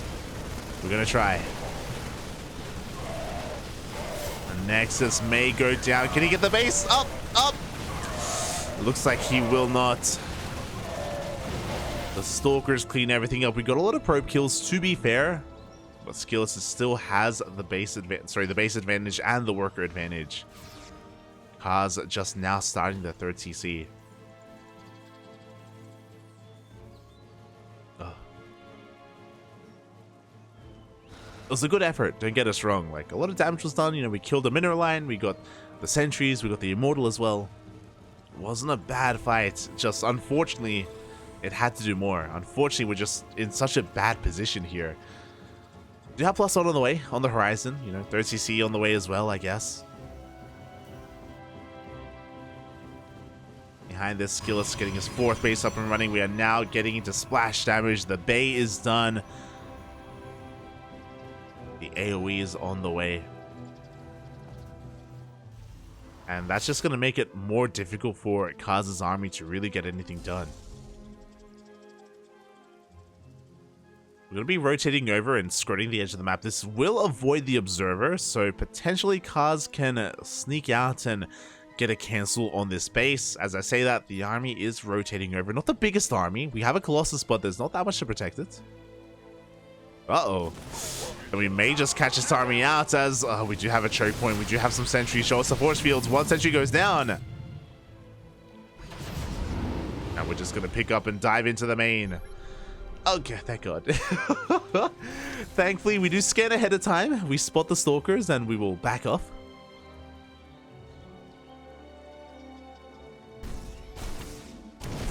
Nicely done by Kaz. You see a bit of a zealot counterattack is going to be getting a couple of SCV kills here, 3 in total. Just again, keeping the economy of Kaz down and in check.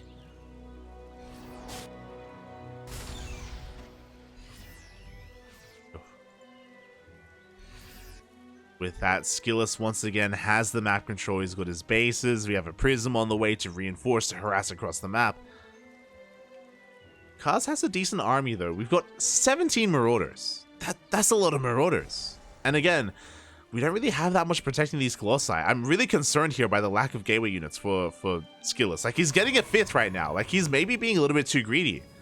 Oh, and here we go. We're looking to dive on forward. We have some more soldiers here looking to reinforce. Force fields will keep Kaz at bay.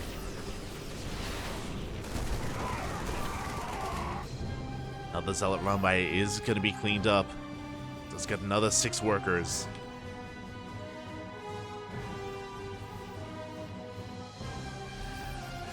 Kaz is forced to turn back around. SKillous, defense is 4th. Gets a 5th. Has that prism getting ready to dive into the main. And there's plenty of room to work with here in the main base. Oh boy. And Kaz may just be forced all in. Again, he still has a pretty scary army. It's just about trying to get a good angle here on this, just because there are so many choke points and there are so many sentries that he has to work against. Not just that, we're now reached that double Colossus count. We're now starting disruptor production. Meanwhile, the prism gets into the main base, and here we go. Kaz is not turning around. He is forced all in. One way or another, the game is about to end. The prism up. Prism to disruptor. Nova goes off. The Nova does get avoided, but we have those force fields, and we do cut up the army. So many Marauders, they just can't take part in the fight. Oh god. As the Nova goes off, we're picking up. We're trying to get on the other side of this wall, but it's not going to be enough. GG gets called, and SKillous will take the game, bringing down Kaz. GG.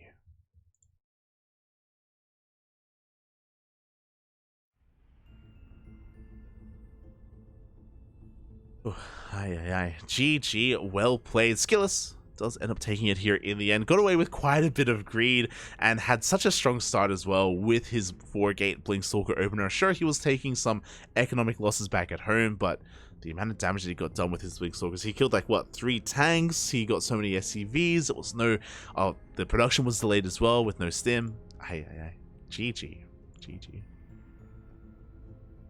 And SKillous will remain our king of the hill.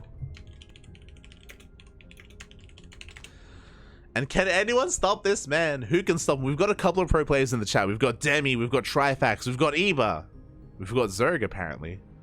Can that do it? Can that be enough? We'll see. I was asking Eddie, I was like, yo, who's next? And he's like, the naughty boy is next. Oh, I understand, Papi, I understand. One of the best Protoss players in all of Poland. It's gonna be Eba. Aye. Not like this. Now the question is, what race is he going to play? He's been talking a lot about Protoss recently. But I don't think he wants the PvP.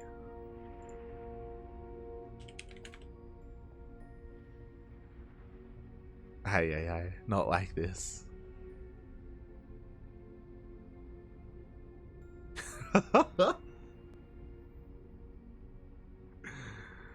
Oh, God. Alright, he was letting me know. He's letting me know. I'm like, Bobby, what race are you playing? He's like, Zerg, of course. I'm not playing a PvP. I'm not crazy. Oh. Okay. Whatever you say, Eva. Whatever you say.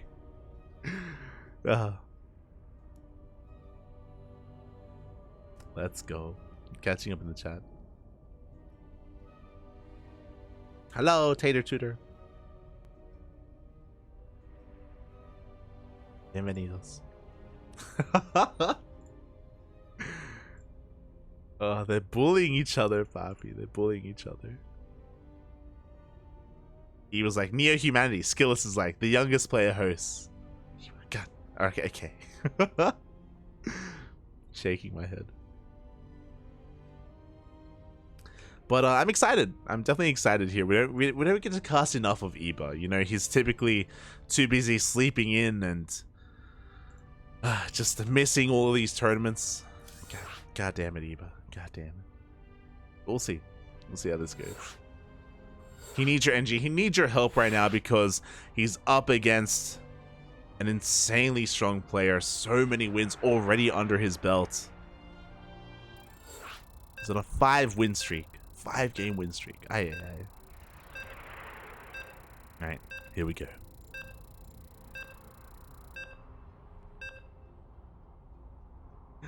You can hear the beeps. We are diving into our next game, into another ZVP. Can our new Zerg player rise where DIMAGA and Mixu fell? We're here to find out. As spawning in the top left-hand corner. In the top left-hand corner of Neo Humanity, we have, oh my god, someone who's very loud and very excited. The pink Zerg player representing the Platinum Heroes. It is Eva.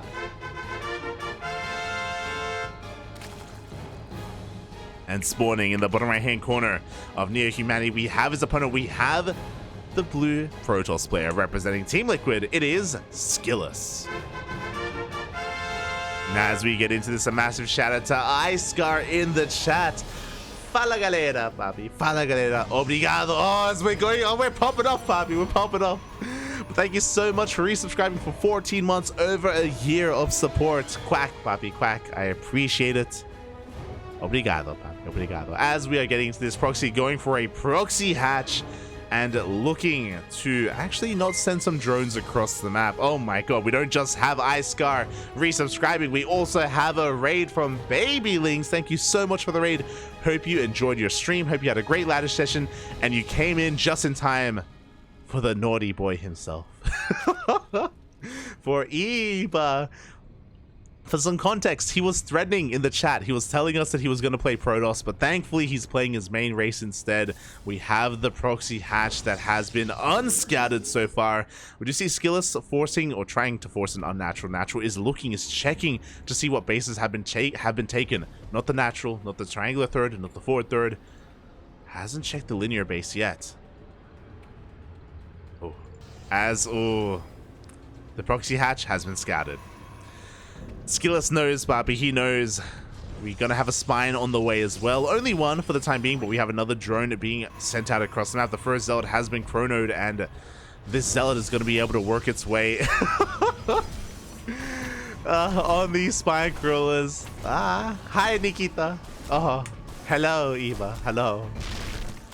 This is not a good start, by the way. The zealots being chronoed out here already does force a cancel on one of these spine crawlers. Boys are being pulled as well to get on top of them, and Eba just can't stop this. He's got a couple of links on the way, but this zealot does stand strong. Oh, another probe is going to be going down as well, and it looks like the spine crawler will just barely survive. The zealot is forced away. Lings are rocking up, and Eba can get this proxy underway. Now, what do we have to work with? We responded very quickly with a Forge, which is a very good reaction here out of Skills. But the wall is not a wall. The Adept gets surrounded. Ooh, but the Adept will barely shade out in time. That was almost a crucial mistake from SKillous.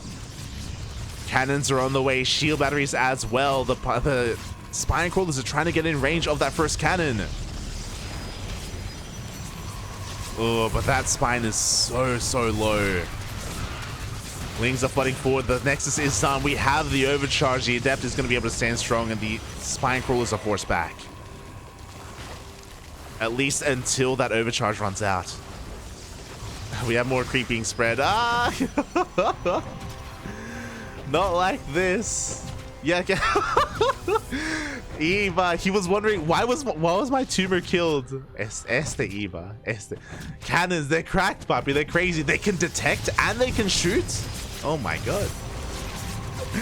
As the Lings are flooding on forward here, and their overcharge has run out, but we have 3 more shield batteries behind this. The wall is standing strong. Eva is just running face first into it, and he's not gaining any ground. The Adept refuses to die. The Adept actually just, it will not die. Yeah. 4 shield batteries, too much. GG gets called. And SKillous will take down the naughty boy himself and take a 5-win lead here. 5 wins under his belt. 5 challengers have come and gone, and no one can dethrone SKillous. This can't happen. GG. GG, well played. De nada. De nada, papi. De nada. GG. A solid game, though. Very entertaining game at that one. You love to see it. But you know what? Maybe if Eba played less off race and more main race, he would know that cannons can in fact detect tumors. You know, it's possible. It's possible. Este Eba. Shaking my head.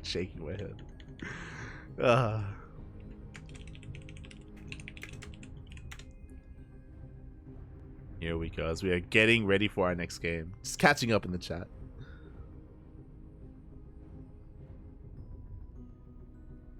Finally a rush. Oh, not like this.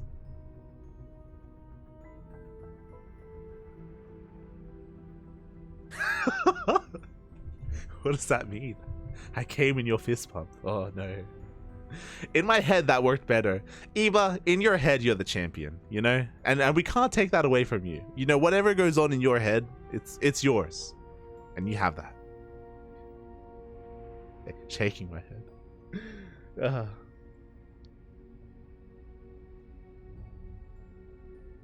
Exclamation mark Funada cannons.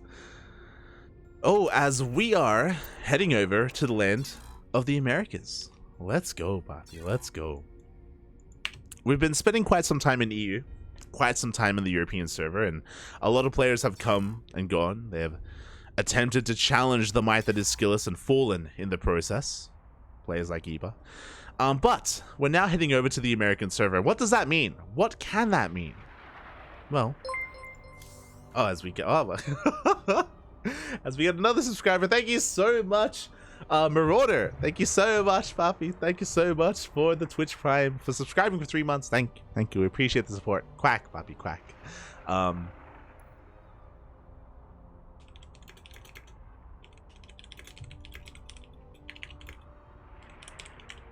Thank you so much for the support.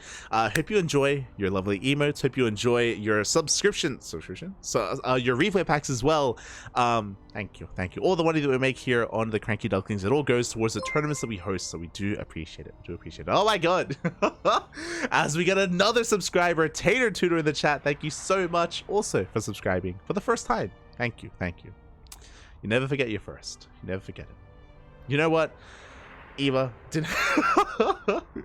Eva, it's because of you. It's because of you that Tater Tutor subscribed. So thank you, Eva. Thank you. We appreciate it. I want more chest. Oh, stay away from my... It's mine. Stay away, Papi. Stay away. Eva.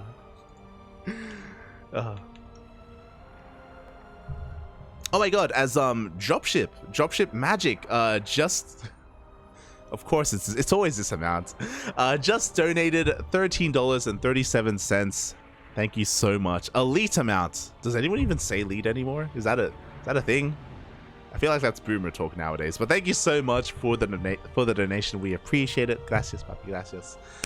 Again, all the money that we make here, it goes towards things like Sparkling Tuna Cup, the Grand Platypus Open, the Tenacious Total Tussle. All of the events that we host here on the CranKy Ducklings is funded by you guys. Thank you.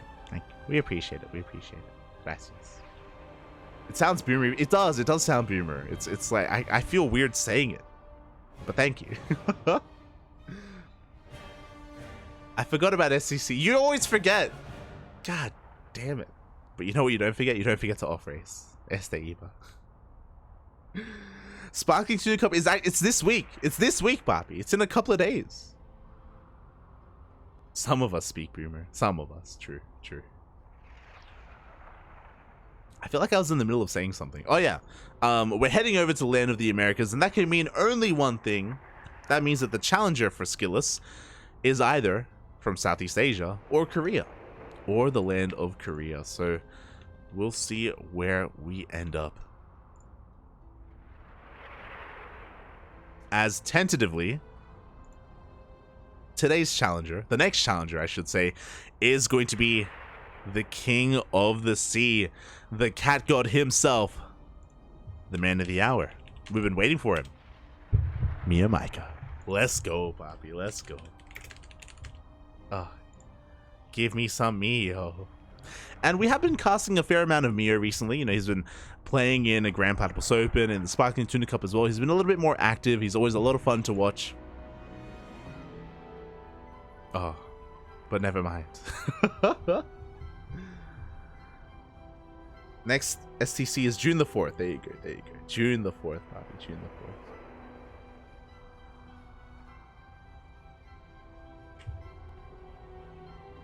Hold on.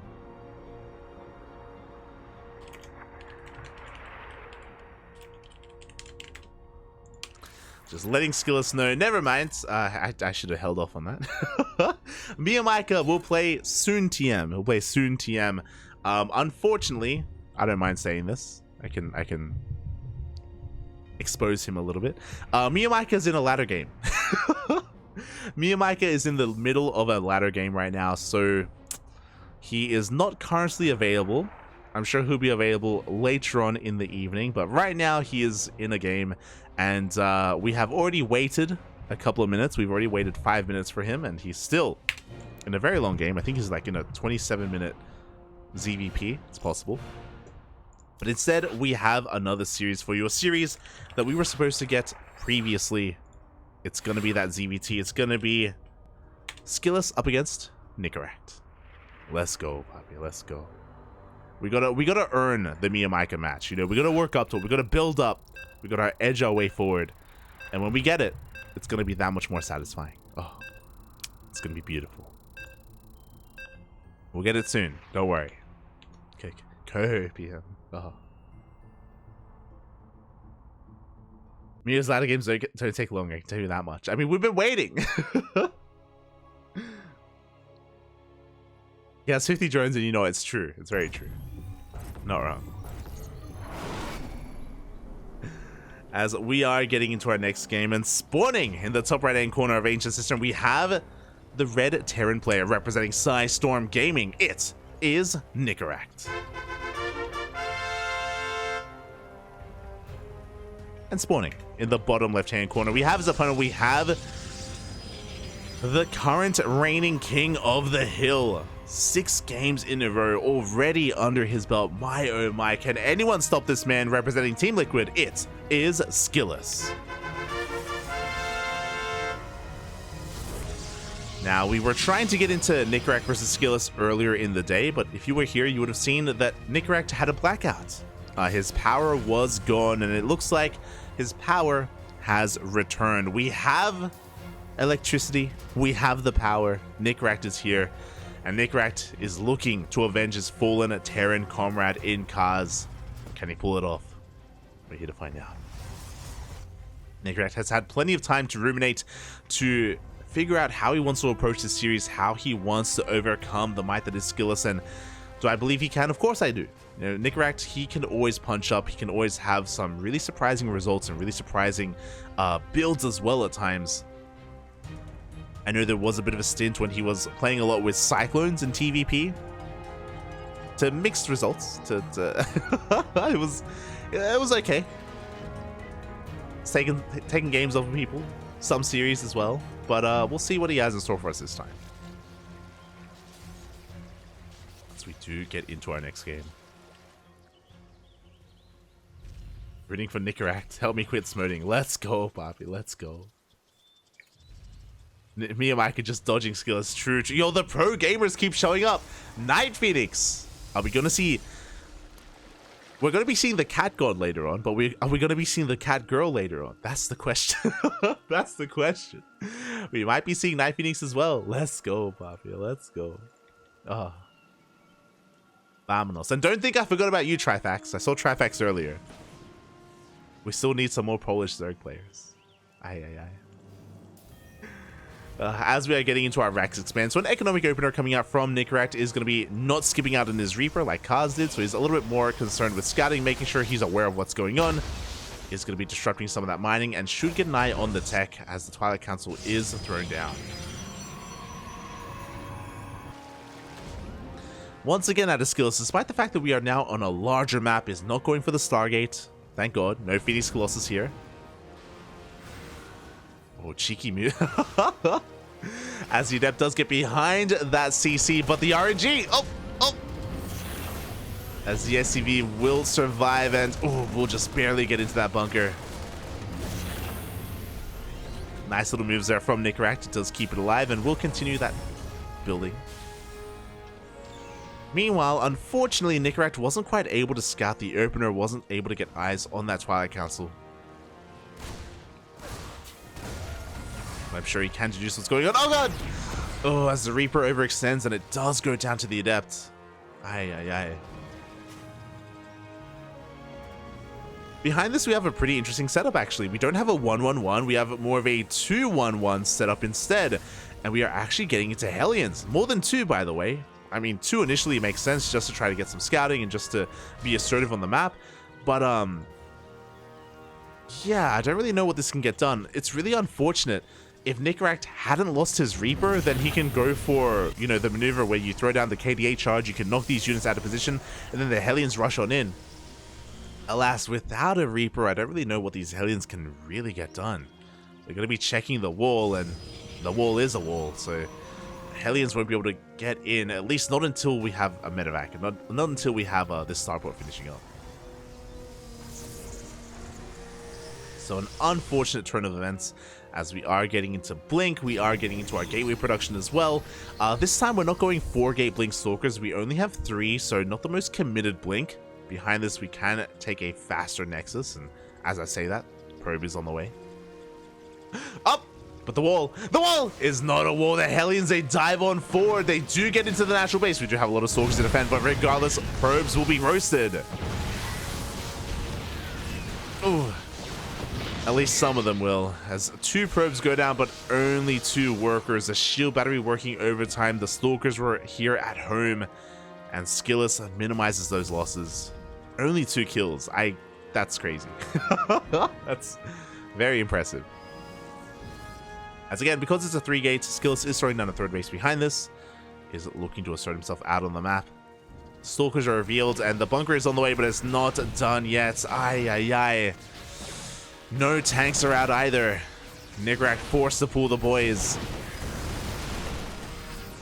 That's going to be a lot of lost mine time. We do have Stalkers surrendering the natural as well. This bunker is going to go down. Stim is still a couple of seconds away. It will finish up just in time for this, but even with Stim, we can't really contend against this amount of Stalkers. The Marauder goes down. The boys are being pulled, and SKillous can kite to his heart's content. Finally, we do have a tank, and with that, Nicoract can hold on to this position. Oh, it will stem the tide. But behind this, again, SKillous, he's probing. Forge on the way for +1. Charge as well. We do see that Prism rotating over into the main as well. And we only had that one tank, so we don't really have too much to defend. Second tank does come out. As we get a couple more probe kills. SCV kills even. And we're not just getting SCVs, we get the Marines. The tank is looking a little bit exposed as well. SKillous, he wants the tank! Oh, he won't get it though.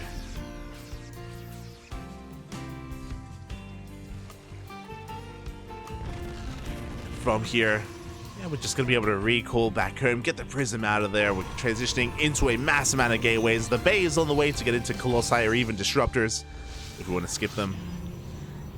SKillous is in a pretty good position, all things considered. What I will say is that at least the tank count has been preserved. Oh, nice target firing from SKillous. He does try to take down that Marauder. Doesn't get it in the end.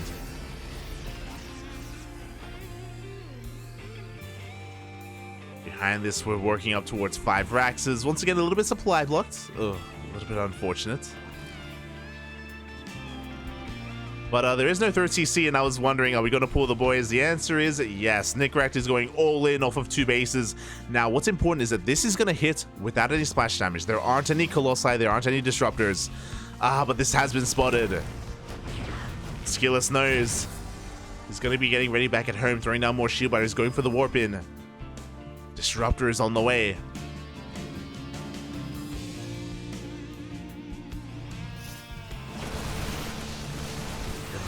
Here we go. The Chargers have arrived. The SCVs are stuck behind the army. Not like this. The Marines go down first and then the SCVs. Unfortunately, that was not how it was meant to go. GG gets called and SKillous will shut down that push and take down another challenger. GG. Ooh. So it's meant to be the SCVs that buffer for the Marines, not the other way around. That was that was a little bit unfortunate with the execution of that push. If the SCVs were in the front, then very likely that Nicoract would have been able to do more damage. Would he have been able to break SKillous?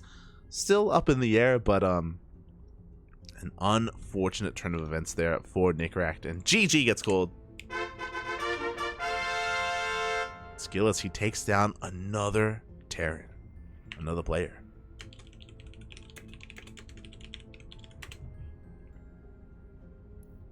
Oh. And with that, the question is, has MeomaikA finished his ladder game? Is MeomaikA still in that ladder game, or do we have a new challenger? We'll see. We shall see who comes out next. Who's going to be the next contender? Who can step up against SKillous? Because so far, no one has. So far, many have tried, none have succeeded. I think I know who it is. I think we're staying on EU. Yep, we're staying in the land of Europe. We've got to work our way up towards the cat god. To work our way up, Papi.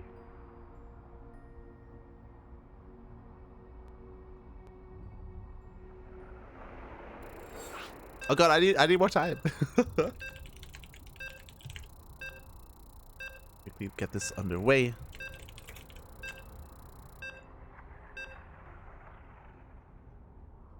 All right, the logo is gonna be wrong, but it's fine. Don't worry about it. Let's go. It's gonna be another PvP. Let's go, Poppy. Let's go.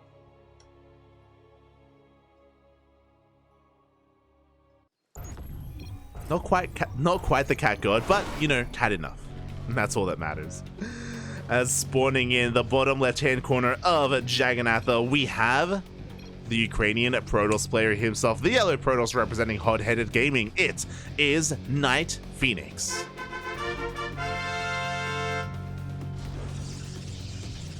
And spawning in the top right-hand corner of Jagannatha, we have his opponent. We have the red Protoss player representing Team Liquid. It is SKillous.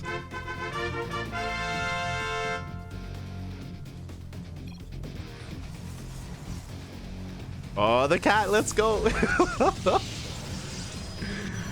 Oh, the sushi or the sashimi. am hungry. God damn it, NightPhoenix. Shaking my head. But here we go. We're getting into our PvP. Jagannatha, the map of choice. The second time we're seeing this here tonight. Shouldn't be too much of a surprise to too many people. But of course, some of the features of this map, it can be quite defensible. A lot of choke points coming in towards the third base and fourth base. So as a result, you can, you know, go towards a later game here. But in this PvP, I doubt that's what we're going to be seeing. NightPhoenix is typically very aggressive in PvP.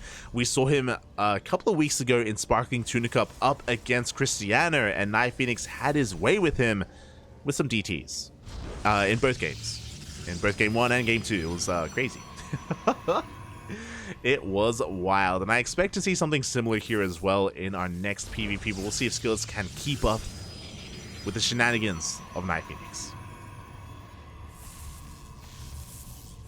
Emperor people, send me in, coach. I can do it. Oh.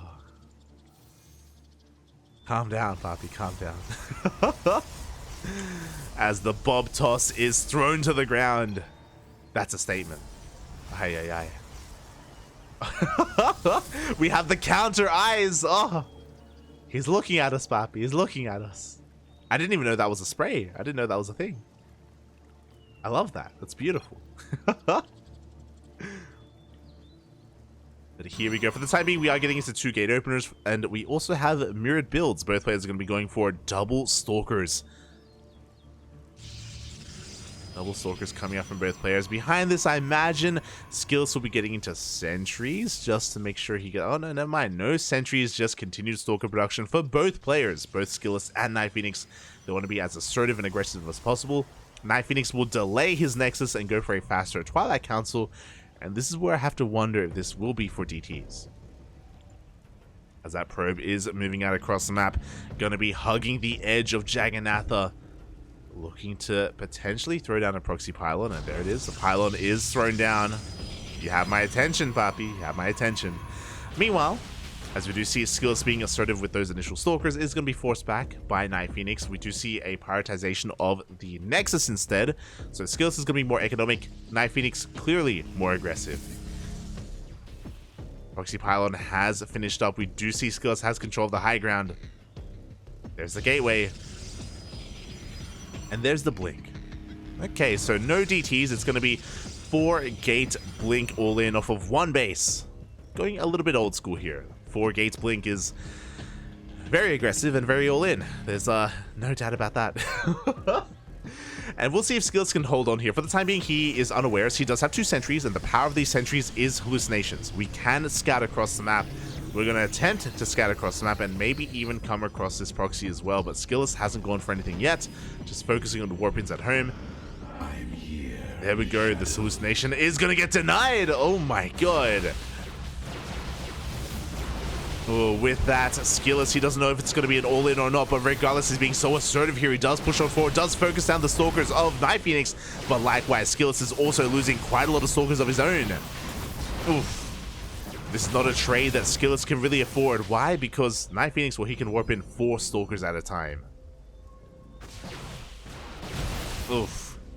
Another stalker going to be going down, and this may just be too much. NightPhoenix getting a little bit out of control. The sentries do go down. Shield batteries are on the way. 2 of them actually. We're also going to have an overcharge. But what about the stalkers? What about the numbers? Boys are being pulled because they have to be. The overcharge can make the difference.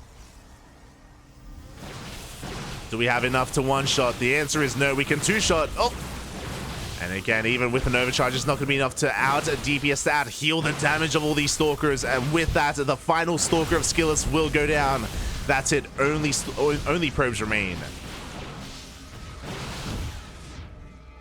And it wasn't a Terran that dethroned SKillous. It wasn't a Zerg either. It wasn't even a Protoss.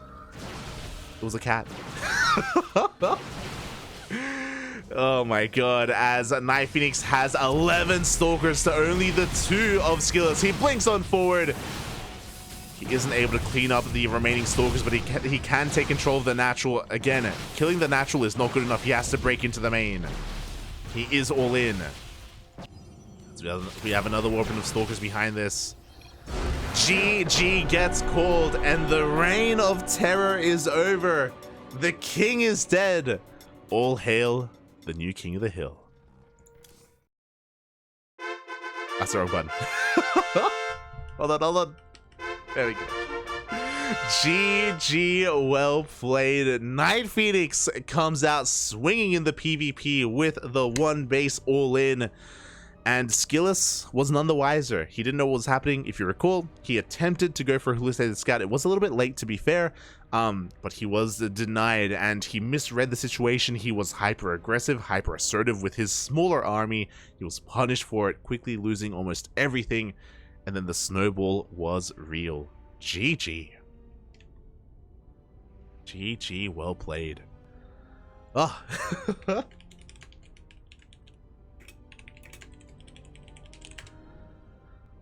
Oh boy, again, oh, we're not done. I kind of assumed that it would be a Protoss that would dethrone SKillous. I thought Krystianer had a really good chance, but Krystianer was bamboozled earlier in the broadcast, and SKillous was able to overcome him. Alas, this time it was NightPhoenix to come out on top, and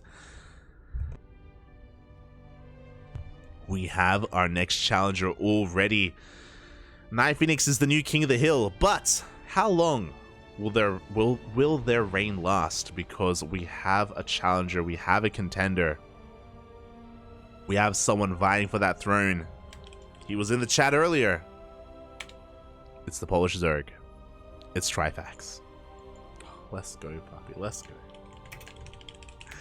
I didn't think the Trifax would show up, actually. I haven't seen Trifax compete in an OSC King of the Hill in a while. When I think of the European Zerg players that compete in this, it's Iba, it's YoungYakov, it's Mixu, it's Iba. That's Protoss.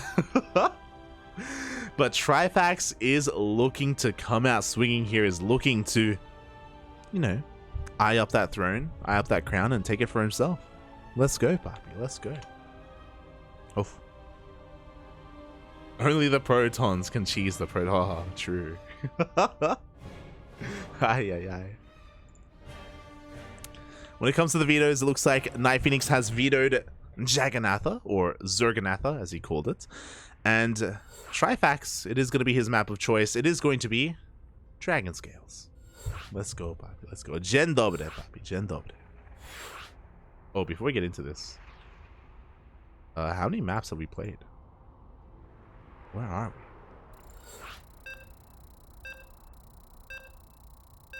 we? Alright, we got time.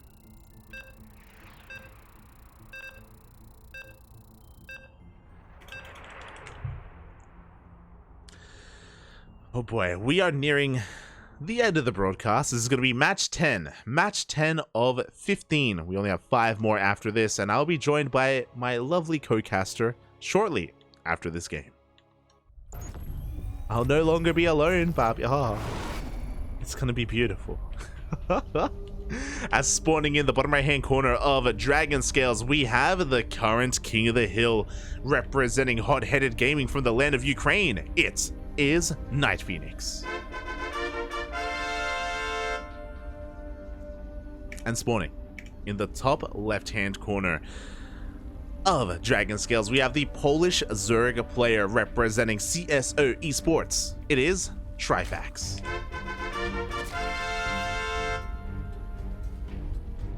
Go, yo, we got some NightPhoenix fans in the chat. I mean, NightPhoenix, you know, it's hard to hate NightPhoenix. He's a great guy, wholesome streamer as well. Both players, actually, both Trifax and NightPhoenix do stream quite often on their own personal channels. But now they're going to be facing off here and now. And I'm curious how NightPhoenix will open up. We have seen quite a lot of NightPhoenix's Blink Stalker play, specifically double Oracle into +1 Blink Stalker into 7 gate all in. But we'll see if we get that again here from NightPhoenix, as I'm sure they have a far wider range of play, I'm sure. And I haven't seen enough of Trifax recently. In the past, we have been casting quite a lot of these Polish tournaments. You know, we've been seeing a lot of Trifax, Geralt, Art, Mana, all duke it out amongst themselves. But it's been a while. It's been a while since we've had a Polish tournament, or at least since we've casted a Polish-only tournament. So I'm very happy to see more of Trifax. I'm happy to see them being, or continuing to be active. It's beautiful. Love to see it. We'll see how this all does unfold as Trifax is able to get their natural. You love to see it. NightPhoenix just trying to be as annoying as possible, tasing away at those drones. Oh, he wants it. But he won't get it. As it is going to be a hatch gas pool opener from Trifax, nothing too crazy, other than the fact that, of course, we were able to establish our natural in a pretty prime position. And with this, we should be deterring any kind of adept opener or any kind of glaive adept play. Oh, as I say that... Oh, I have to eat my own words because it is a Twilight Council opener. NightPhoenix looking to be quite aggressive here against Trifax. Bold move.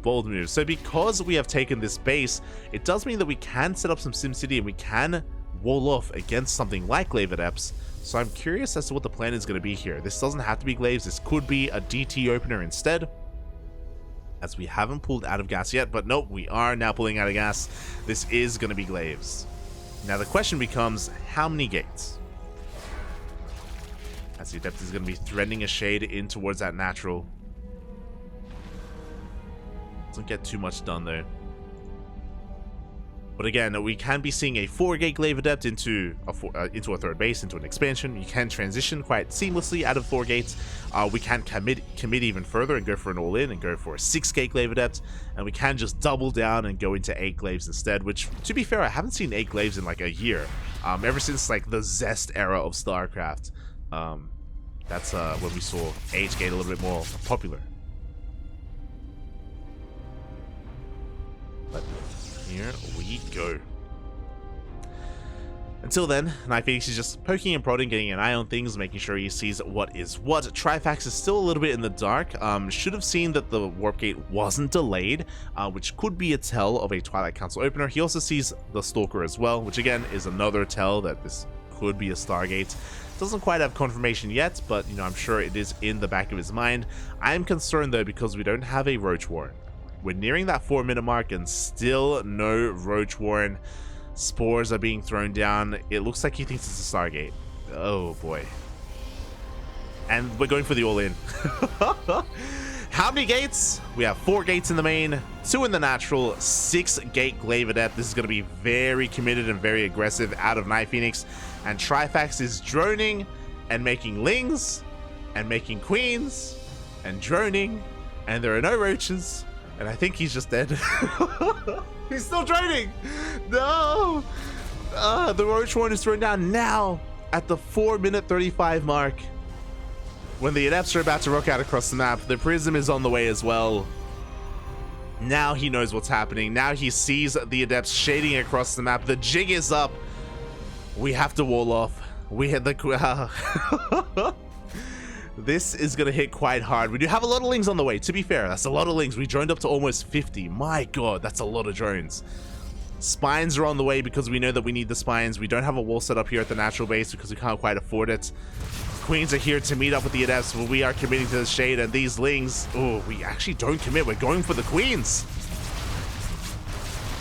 And quite a lot of queens are going to be going down. We do get a full surround here on these Adepts.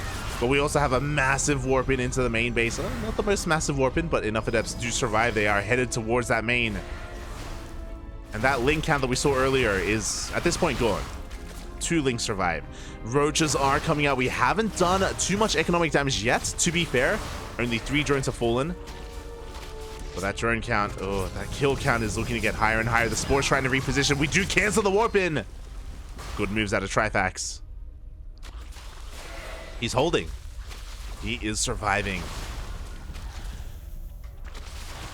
Oh, again, it looks like we do end up committing here to the shade once again, but the lings have arrived. NightPhoenix was not able to get another warp in, and Trifax, I'm really impressed. He's been able to hold on. A lot of it, I think, did come down to the fact that he did cancel the warp in, and now NightPhoenix is transitioning. We have an Immortal on the way. 2 more gases as well. But it's so difficult to transition from this. Trifax has a really healthy drone count. And NightPhoenix is up against the wall. So as he takes these gases, I imagine he's going to be going into a robotics bay from here to get into disruptors. He's probably still committed to a 2-base all-in. But yeah, like where do we go from here? Oof. Adepts are doing what they can. Do we have a lair? We do not. So without a lair, Trifax is going to have a hard time going for a counterattack, but he's still massing Lings. Oh my god. He did cut workers for this. But Trifax should be perfectly fine. Like, NightPhoenix, he's having some fun here with these adepts. He's trying to get whatever value he can. But alas. God, we're warping in a lot of adepts. Okay, so this could work. So we're going for a follow-up all-in. We're hoping that Trifax has droned too much. And Trifax is double expanding.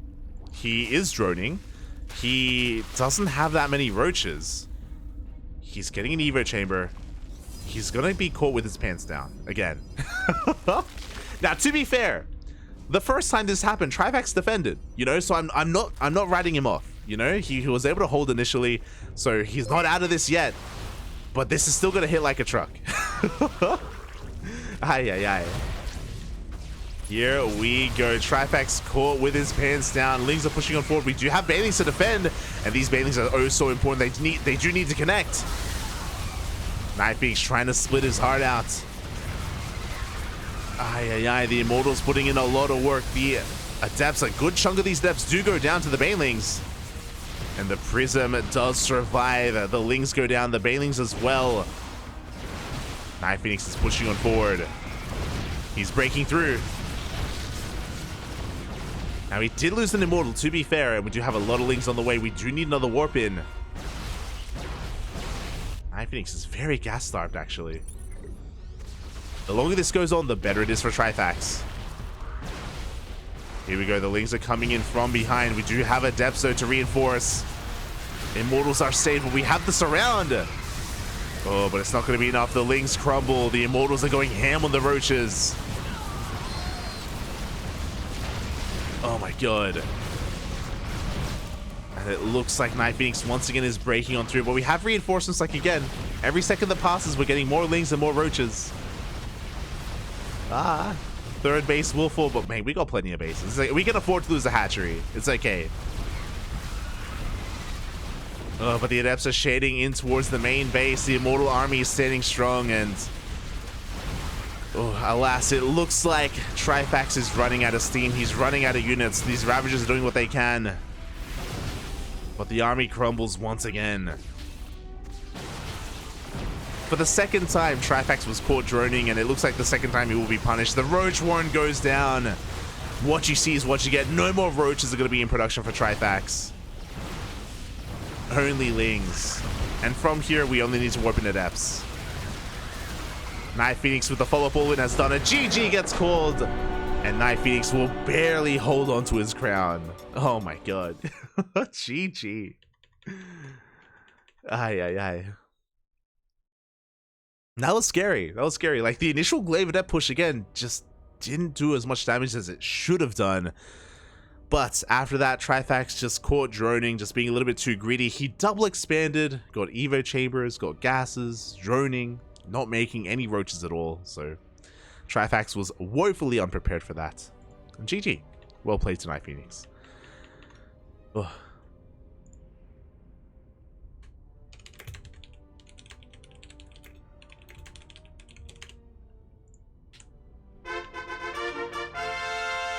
GG, well played. With that, that is our 10th match in the books. We have 5 more ahead of us. And who is left? Who is left to go up against the King of the Hill to try and challenge NightPhoenix for that #1 spot to earn any kind of money tonight? We're here to find out. As we just set things up here because I should no longer be alone. Oh. No longer have to talk to myself, Bappy. Let's go, let's go. As I'm going to be joined by another fellow CranKy Duckling member, the casting jersey herself. I'm joined by the one, the only, the Kuro.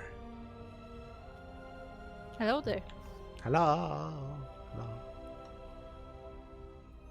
Oh boy, it's been a long night of StarCraft. We've had a lot of players rise and fall, but thank you, Kuro. Thank you for joining me tonight. I always appreciate it.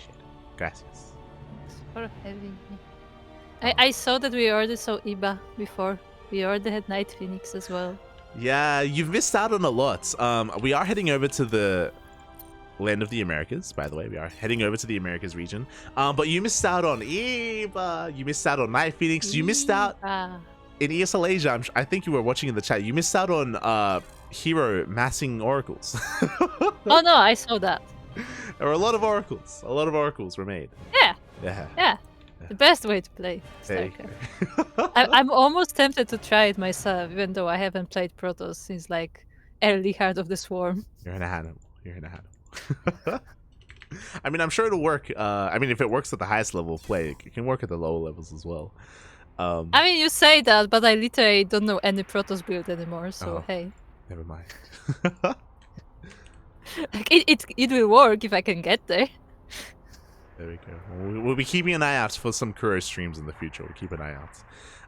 But we are setting up here for our 11th match of the night. NightPhoenix, of course, is still the king of the hill and is being challenged by another player from a different region.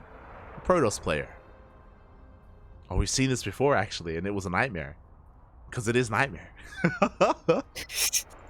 That was not smooth. That wasn't meant to be smooth. Oh my god. The NightPhoenix is going up against the NightMare. Oh no. There you go. It's one of those. Let's go. Let's go. So once again, this is your time, chat. It's time for your best puns with the word night. There you go. There you go. Also, I'm just catching up with the chat. Massive shout out to Ranger as well. Hope you had a great stream. Hope you had a great ladder session. Thank you so much for the raid. Hope you enjoyed yourself. Thank you so much, Ranger, for always supporting the channel. And again, Ranger, for those who don't know, he is the best player in all of Malaysia. He's been streaming and practicing very hard over the past couple of weeks, and does deserve a lot of your support. Thank you, Ranger. Thank you. Shout out to Ranger. Yes, we are waiting for our lobby. And Light, I have something to show you. What's up? We'll wait. We'll Okay.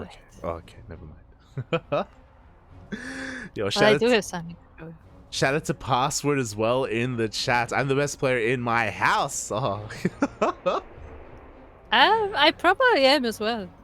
Little do you know, Password. I had to think. I had to think about it because my brother used to play more than me. There you go. True. So that's it. Little do you know, another family member has actually been playing and laddering as Protoss, and it's, you know, it's over. It's like your grandma is playing Protoss, that kind of thing. True, true. Even NightPhoenix is pokey at the name. Also, there was a time when I was casting NightPhoenix and I started calling the unit the NightPhoenixes, so there's that. Do we have any other knights out there? We have NightMare, NightPhoenix. We have Baby Knight. Yeah, I mean, it's a different kind of knight. Who else do we have?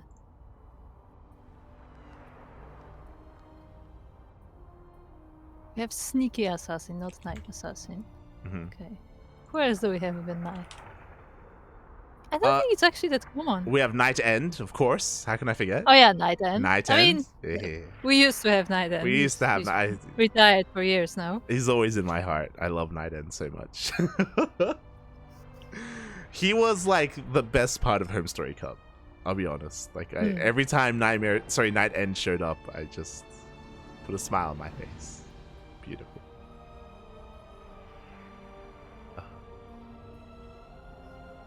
We have Nightshade, the map.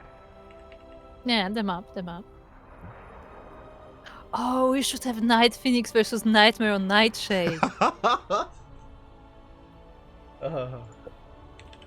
That'll be awful. That'd be awful. Yeah. Shaking my head. But yeah, we're just gonna be waiting for our next opponents. It looks like they're still making their way over though, and if they take a little bit too long, we may replace them with another player instead. As we still have a couple more in the chamber. If you remember, MeomaikA is still potentially a player that can compete as well. He was laddering earlier, but I'm sure that ladder game has ended at some point. My brain is now very busy trying to remember if we have a tournament with Knight in the name. so they can play NightPhoenix versus NightMare on Nightshade in a tournament that has a night in the name. Shaking my head. I think there was like Friday night something from Dave yeah. Testa or something. He had something like that. Yeah, well, there was a fight night. That's it. Fight night was a thing. Fight night. There you go. Yeah. NightMare versus NightPhoenix on Nightshade in Night Fight. Fight night. Yep. It doesn't matter. The words lost meaning. Yeah, look, it's all in the night. Okay, it's all in the night. It doesn't matter anymore. Fight night. That was the. I'm pretty sure that was the events where if you remember, it was an ESGN funded event. A lot of money was poured into it. A lot of money was burned. Was it actually? Yeah, was it the one with Frodan? with Frodan. But what I remember more was the girls. Yeah, Frodan with the girls and with the showgirls on either side, with the blazer. It was like, yeah. Even back then, it already felt dated. And it was very cheesy, and it was a little fun. Yeah. But didn't have the most success, unfortunately. Not the best foray. That was in the early days of big companies investing in esports, and that was ESGN having their foray. Good times. Yeah, definitely. Well, since our players are still setting up, Light, are you ready? So. Light, you ready?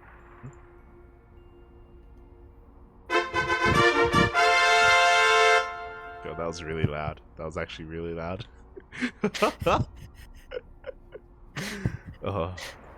Oh, as soon as you did that, I can adjust my soundboard volume. So I'm gonna do that. You can do that. You can do that in settings as well.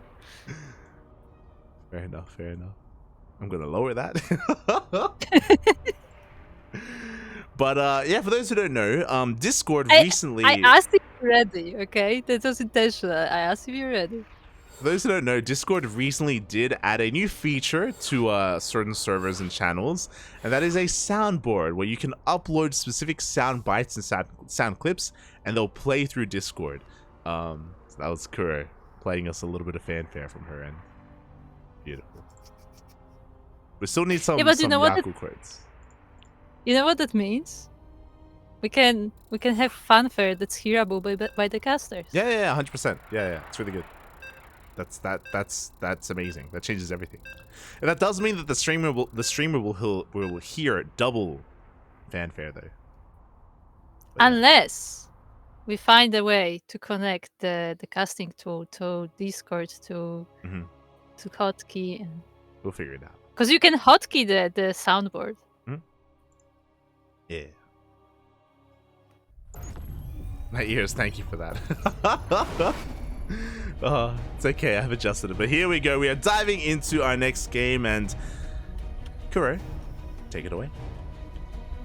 Well, we are now on Royal Blood, as we are looking at our yellow Protoss player, our CranKy of the hill. It is NightPhoenix.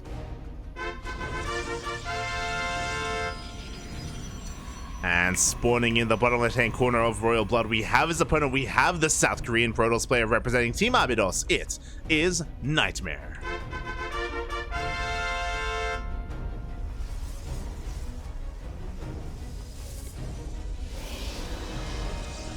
And here... Ooh, they're actually playing standard game. Here we go. We are diving into our next PvP, and this is going to be an interesting one. So if you recall, I don't know if you were watching in the chat, but this is the matchup that NightPhoenix was able to punch up and overcome and dethrone SKillous earlier today with a 1 base 4 gate blink all in.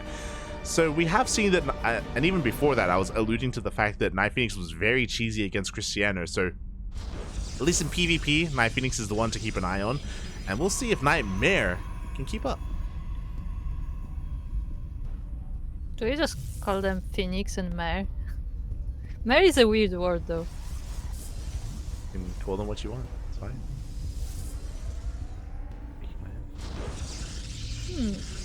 Yeah, we are getting into this, and for the time being, it is going to be double gate openers from both of our lovely players here, so nothing too crazy. Of course, it does make plenty of sense from Royal Blood. No one is going for a gate expand setup or anything like that.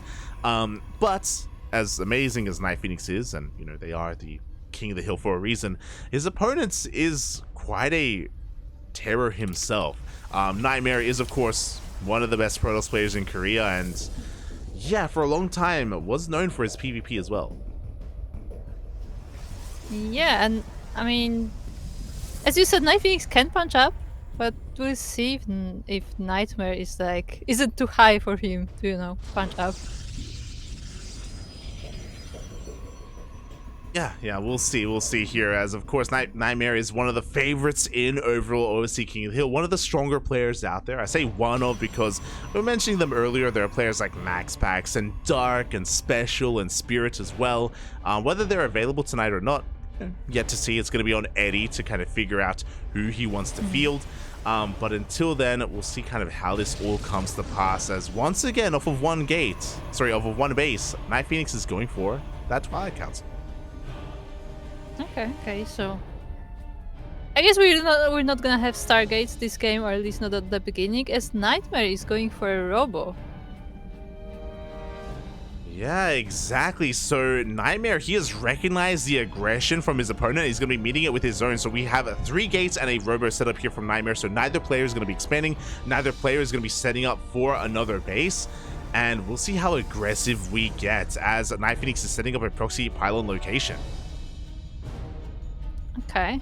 I guess. What will NightMare do with that Robo though? Like, will he go Immortals? Because then it would counter the Stalkers. So both players are basically going all in. This should be for a Prism initially and then Immortals, but we'll see, as the Stalkers are already here on the front lines, going to be pushing on forward. One Stalker of NightMare is going to be going down. Yeah, nicely done by NightPhoenix. He managed to snipe that one Stalker, and the other one is really low as well. So if there's no shield battery and NightMare literally has none, then it may be sniped next time. Yeah, and unfortunately for NightPhoenix, NightMare isn't expanding, or he is now, but we had a Robo opener. The first Immortal is already halfway done. NightPhoenix is going for a 1-base, 4-gate Blink Stalker all in, just like what NightPhoenix did against SKillous once again. But NightMare is so well set up for this, is reading this so well. Immortals shut down so much early aggression just because of how well they trade against Stalkers. Yeah, and he doesn't see it quite yet. He's dancing with the Stalkers on the front, but he should be seeing it the next time he dives in. We'll see if NightPhoenix just commits to that, or if you like try to transition. I mean, from here you can't really transition is a problem. I mean, maybe you can try to take the gold. There are definitely possibilities. As NightPhoenix, he does go forward. He does spot that Immortal, is aware. Oh, and is still a couple of seconds away from finishing up that blink. Yeah, do you think he will blink on it? He totally could. Like, he has a lot of Stalkers. He probably could try to snipe it. Oh, but now there's second one. Yeah, now there are 2 Immortals. That's the thing. Like, every second that passes is going to get better and better for NightMare. Meanwhile, he snuck a pylon into the main base of NightPhoenix. He's in the house. He is in the house. The Adepts have arrived. Boys are being forced off the line, and these workers are falling left and right. NightPhoenix was already all in, and now he's going to commit. He blinks on board. He takes down one of the Immortals, but the other survives because of the overcharge. Yeah, the other survives. Now he will focus it, and actually he still has a lot of Stalkers left over. The overcharge is still active, but NightPhoenix just skips forward. Yeah, exactly. He wants to try to get on top of the production. He's going to be able to depower these gateways at the ramp, and now he's looking to depower the Robo. Oh, he can do it! He stops the Immortal from coming online, but there's still a lot of units for NightMare. He has to beat them all. He really does. We have 3 Stalkers remaining for NightMare. We only have 5 Stalkers here for NightPhoenix. Now only 4, and soon to be 3. He still has the overall unit advantage. He does take down the Sentry. Ooh, as he does blink down towards the natural. Yeah, but that's the thing. He blinks out, which means he's not gonna be able to finish off this unit, and the Immortal will be once again back online. Yeah, it really will be, as we do have NightPhoenix being forced back. Does meet up with the reinforcements, does consolidate his army, and now he can push in once again. But as you were saying, the pylon does repower that Robo, and we now have another Immortal. Yeah, and he can't quite focus it with just these 5 Stalkers, so... Ooh. Losing more. He focuses the shield battery, but I don't think this is enough. He's trying to trigger that shield, and he will trigger the Immortal shield, so not a bad move there from NightPhoenix, but that second Immortal is almost halfway done. We lost so many workers earlier. We only have 12 pros remaining here for NightPhoenix. He can't really facilitate to warp in any units. He even has to warp in a Zealots, because, like, what else can he do? Yeah, I'm not sure. I'm honestly not sure. And NightMare is just repowering his building, so he will have proper production now as well. And with 2 Immortals, this is rough for NightPhoenix. Yeah, now it looks like he may even get one more Immortal. He's going to try and focus on everything else he can, but he is running out of Stalkers, he's running out of economy, he's running out of money, and it looks like NightMare is holding. Yeah, another Immortal is about to pop. This one is pretty well, only with some shield damage. Another Warping is still at that pylon location that hasn't been discovered by NightPhoenix, and I think this, yeah, I don't see him coming back in this game. Yeah, if it wasn't for these Adepts, I think NightPhoenix would have won. He would have been able to warp in additional Stalkers, his economy wouldn't have been crippled like this, and we saw how much damage he did earlier. Imagine that, but with like 3 or 4 more Stalkers. It would have been insane. GG gets called, and NightMare has dethroned his opponent and has taken the crown for himself as the new King of the Hill. This is not the first time NightMare sneaks into somebody's base, is it? I think it was a different Protoss player. Maybe it was NightMare from that. I'm pretty sure NightMare has done that before. Maybe. Well, GG, well played. NightMare, he does take the crown for himself. NightPhoenix, you know, he was I'm sure what's the word I'm looking for? I'm sure he was a compassionate king during his reign, but his reign has ended, and now it's all about the NightMare. The NightMare has begun. Oh, so is NightMare like a tyrant king? That's up to him. He's Protoss. I don't know. But we may have some royal battles coming ahead of us. We may, as we are heading over to the land of Korea. We have another opponent. Oh, it's our favorite. It's the channel's favorite. Let's go.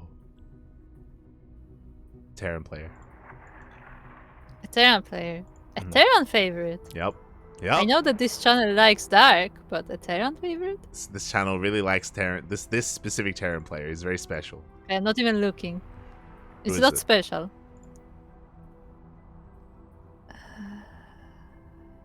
Hold on. You get one more shot before I say one more shot. Gumiho. No, mate, what are you talking about? He's hung. Oh, okay. I didn't think about that. Let's go. It's the most honorable of all monorables.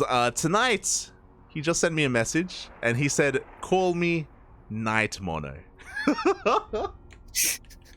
God damn it. So he is clearly listening into the channel and he's joining in on the memes. Let's go. Shaking my head. I mean, I feel like he has for a while though. Yeah. No, HonMonO, even though he says that he's tired of our jokes, he's always there. Yeah. It's beautiful. I don't think he... Hold on. Let me copy them saying good morning to each other and also say good morning. I don't think he is aware that that we call him hung, and I don't think he knows what that means, but that's fine. That's he doesn't need to know. Don't worry about it. Don't worry about it. Is Gresvan in the map pool is the question. Let me see in the bracket. Is the Mayor or the Phoenix the champion? Yes, Gresvan is. Yeah, the players just figuring out what kind of map we're getting into, and there we go. The map of choice has been decided. We are getting into one of our last matchups of the night.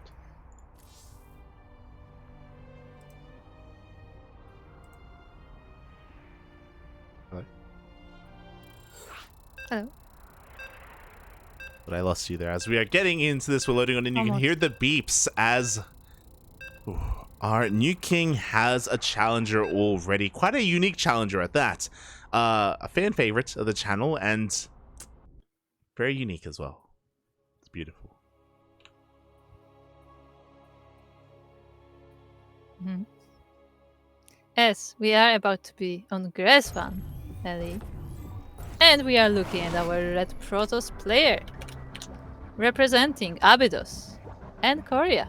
It is our current king, NightMare. And spawning in the bottom right-hand corner of Gressman, we have as opponent, we have the South Korean Terran player residing in the land of Japan, representing K10 Esports. It is HonMonO.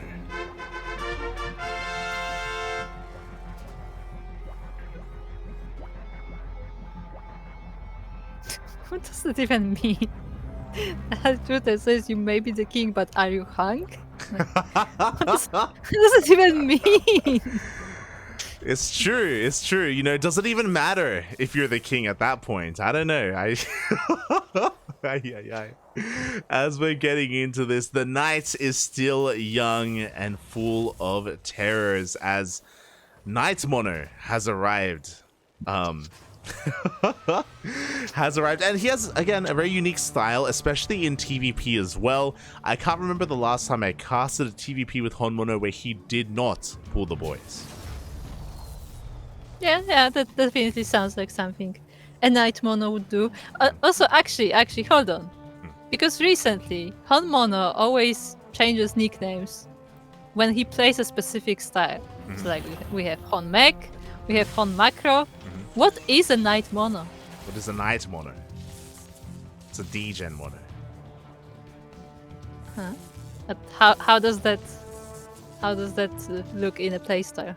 Oh, the most degenerate of all builds. That's what we're that's what we're going to be expecting here, as we are going for a Rax expand setup here from HonMonO. But before set expand, he's actually going to be going for a reactor first. So this is a very, I feel like, greedy opener here from HonMonO. He is skipping his SCV scout. He is skipping his Reaper scout as well. He's going Marine into reactor into CC on the low ground. So bold move here from HonMonO. Bold move. He also made sure to trap that scouting probe to kill it off, but there is a second one coming actually. NightMare is not quite sure what HonMonO is trying to hide and is making sure to scout. Yeah, does spot the bunker on the low ground as well, does spot the Marine, so is at least aware that HonMonO is setting up for an expansion and a natural base, so is aware of that. The Adept is going to be zooming across the map as well, looking to try and delay that CC if possible. And we'll see how things do all progress as NightMare, he himself, is being a little bit cheeky. Okay, we have another robo coming from NightMare. Is that for Blink Stalkers? So we are getting into a robo opener as opposed to the standard Stargate or Twilight Council opener, for example, right? Stargate openers are for Phoenixes for map control. Twilight Council openers are for Blink Stalkers. Robo openers lead to something else. This can lead into faster Immortals initially to be defensive, into much faster Colossus production as well, or even a Disruptor drop. We have those kind of tech options available here to us now for NightMare. So yeah, really interesting play here. Because of this, he's gonna not really have too much map control, but he has the ability to, again, get into a faster Colossi, which will shut down any kind of bio-oriented push. Okay, I mean, that makes sense. Like, once again, he wasn't able to scout what HonMonO is exactly planning, so, you know, having a stronger army against this bio may prove quite useful. Yeah, it's a lot more defensive here from NightMare, at least initially. We can always, you know, clown from here if we want to, and we can get into, like, Disruptor drops or something. Colossus drop. Or even Colossus drop. We do see that HonMonO is setting up for a pseudo 3 racks here with still a factory, so he's going to be getting into tank production pretty early on, and from here just amassing an amount of Marines as well. So this is going to lead into a pretty powerful army overall, and for the time being, NightMare is in the dark. Yeah, he's also getting the Twilight Council, so I think the early robo was literally just for the Observer. Yeah, again, just a defensive maneuver here from NightMare. With this faster Observer, he gets a full scout of the main base, is able to confirm everything as well, sees all 3 Raxes, so he knows how, again, bio-heavy his opponent's going to be, and because he sees all 3 Raxes is a good response, he throws down the base, so he can rush into Colossus. Yeah, very, very neatly done by NightMare. He's also fending off these 2 Hellions, so they're not able to get even any scouting done. And he will just be getting ready for whatever HonMonO throws at him. Yeah, this is going to get interesting. So again, Robo Openers into Fast Colossi completely shut down 3 Raxes, but this isn't your standard 3 Rax. It's a 3 Rax with tank production as well, and that will complicate things. And on top of that, again, I wouldn't be surprised if HonMonO does pull the boys with +1. So we'll see kind of how this all comes into play, as HonMonO is already moving out and does find that Observer. Okay, so he snipes the Observer, so once again, NightMare is in the dark. But will the Colossi... Actually, he's not going Colossi, he's going straight for Disruptor. Ooh, he's going for a Disruptor first instead. This is a very, very risky move because we all know how Disruptors are high risk, high reward. The Nova can get a beautiful connection or it can miss entirely, as a couple of boys are being pulled, but not too many. We don't have too many SCVs. Oh, no, there we go. The natural mineral line is being pulled, but there is no Colossi. The tanks are going to be able to lay siege upon the third base, but we have to do more damage than just kill the third. Yeah, I mean, we have to also dodge that Nova, and we see how HonMonO does at that as the Disruptor is getting ready, but the third base is denied. The third base is going to be denied. Stim is done. We haven't stimmed yet, and every stim does count because we don't have any medevacs with this army. There was no starport. Again, we are pretty all in with this. Okay, he's trying to set up a wall. Interesting. Yeah, he's trying to set up a little bit of Sim City as the tanks are slowly leapfrogging forward here. That, oh my god, that Disruptor is looking quite exposed, to be honest. The Nova is going to be going off, and it does connect. It does connect with some of the Marines. Not a huge one, but it does shave off quite a count of the Marines, and now HonMonO decides to attack. Yeah, the tanks are slowly getting within range, but the overcharge is popped. The Disruptor did survive as well, is here at the southern base location. And the longer this goes on, the worse it is for HonMonO. He needs to get within range sooner rather than later, as another Nova goes off. Ooh, it kills another SCV, so the wall is not quite being set up, and there's more and more stalkers as well. Ooh, nice moves there from NightMare. He blinks on forward, takes down another tank. We blink on forward as well, and we know we have the momentum. A second tank goes down. Yeah, there are reinforcements though from HonMonO, so more tanks are coming, but with every tank, this push is becoming weaker, and there's still a lot of stalkers left. Yeah, and there's not enough to protect them. We do see every single Marine going to be going down. We have 2 tanks remaining, and it looks like the reinforcements are going to be able to force this back, but we barely have any Marines left. Yeah, I see there's just a few Marines and single tank, and HonMonO decides to go back home, but he lost a lot of workers while doing this. Well, the biggest problem is that HonMonO doesn't know that there's another third. He doesn't know that during the defense, NightMare was able to get another base up and running, and as a result, they have triple pro production already, so NightMare can recover a lot more easily. HonMonO is rotating around, but NightMare sees this with the Observer. Yeah, he's literally following him with that Observer, and he will be able to catch these Marines and clean them up. The one tank is coming back home, but what does HonMonO have? He has 2 tanks and 17 Marines. Yeah, and the problem is that we have high ground vision as well as blink, so NightMare can go into the main base, can wreak havoc here in the main as well, and the tanks are not set up for this. He can defend his natural, but I do worry about that main.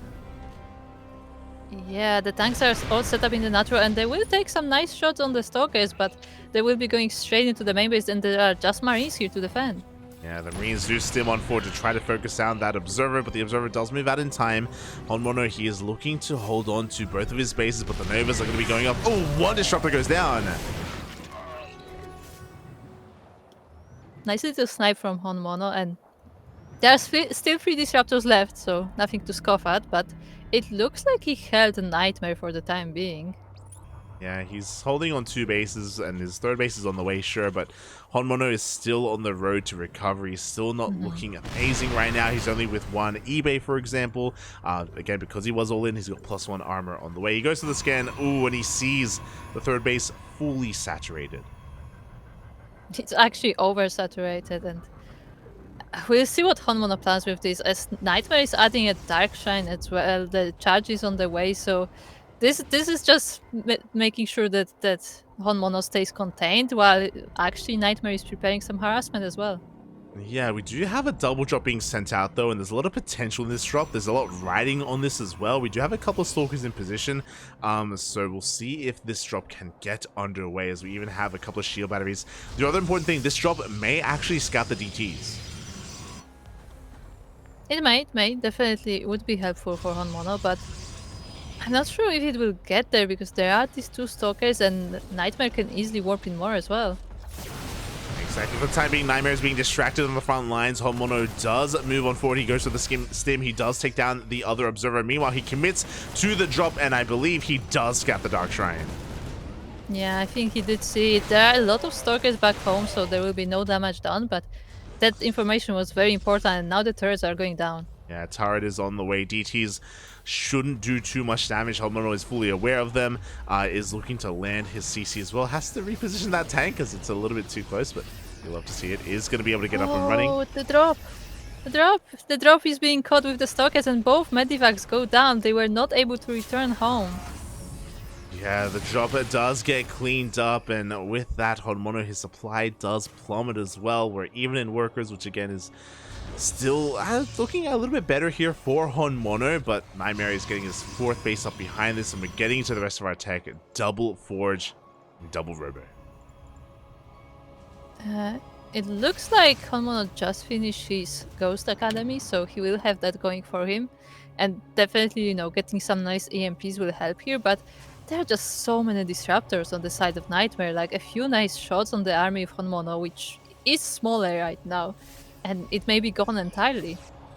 Yeah, exactly. That's why HonMonO can't really be too active right now, otherwise he will push into disruptors, and he can't really do that at the moment. The disruptor count is actually already insane. We have 6 disruptors, which is more than enough, to be honest, and at this point we can transition into Colossus production to diversify that splash damage. Yeah, as NightMare is doing exactly that, getting his thermal lance as well. HonMonO once again scouts. He doesn't quite see the disruptors, but he knows that there is already a lot of them, and he will try. These DTs are really hiding, aren't they? We do see HonMonO just trying to clean up whatever he can, but NightMare has a ring of vision of DTs, of Stalkers, of just any unit he has, even observers as well. He can see any kind of move out.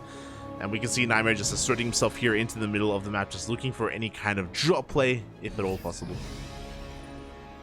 Yeah, and NightMare will try to find an angle of attack on this 3rd base of HonMonO. He does have a lot of disruptors, so he can disable the army pretty easily, and HonMonO is a little bit distracted with sniping all those single units.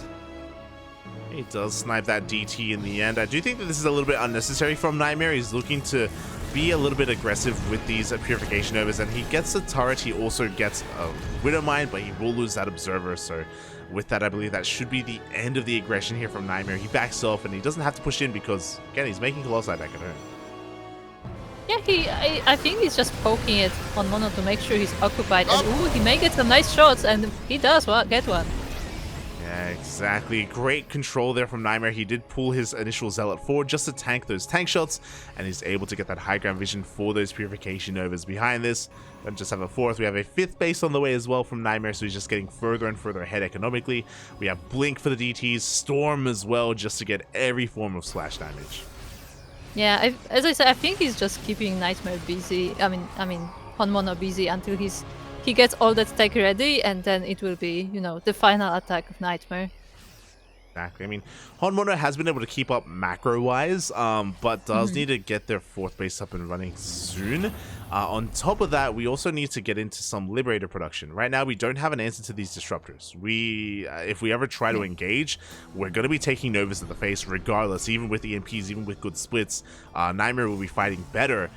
The big kind of game changer soon will be those Liberators.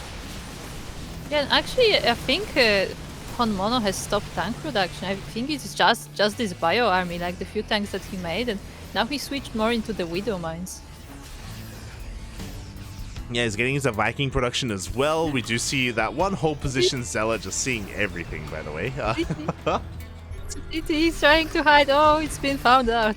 Yeah, it does get found out, but does blink away and actually avoids that Widow Mine, so you love to see it. We do see NightMare getting into position as well, now with our Disruptors, now with our Colossi.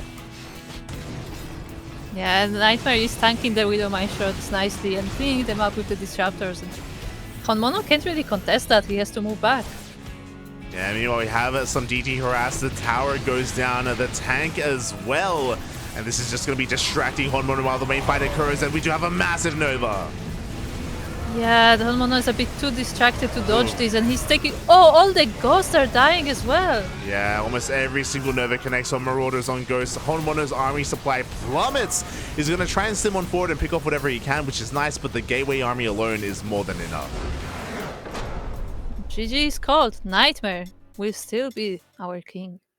GG, well played. Oh, it was a solid start there from NightMono, but alas, the NightMare was too powerful, too strong. The 2-base all-in from HonMonO was not bad, but it did take a while to really get going. He was very tentative with his tank positioning and with his tank control. Took him a little bit too long to push on forward. The other thing that's unfortunate is that I'm sure that if he knew that NightMare was expanding towards the south, he probably would have tried to divert his reinforcements there and try to punish that in some way. Because he didn't. NightMare, like, he was fine economically. Yeah, like he thought that he did at least some decent damage, but in reality, NightMare still had a backup, and in the end, he was able to overpower HonMonO, and he still is our king. Is he a tyrant, or is he a merciful one? It is up to you to decide as we are getting into this, and yeah, NightMare is going to be able to get that second win under his belt. We have 3 more matches ahead of us, 3 more players remaining here to stand up against NightMare. Who are they going to be? That's the question. Who is remaining? Who's awake? Who's ready as we move on to the land of the Americas? Okay. I have a feeling we may have a player that we've been waiting for a long time now. Boy, here we go. We have been waiting for, of course, the King of the Sea himself, the Cat God. We were hoping to get them a little bit earlier, but we just unfortunately couldn't. But now, MeomaikA is rising up. I was gonna... No, never mind. Because I was like looking who else is in the in-game chat. It's Papa Panda. I'm like, it's gonna be Papa Panda against NightMare. Let's go. Let's go.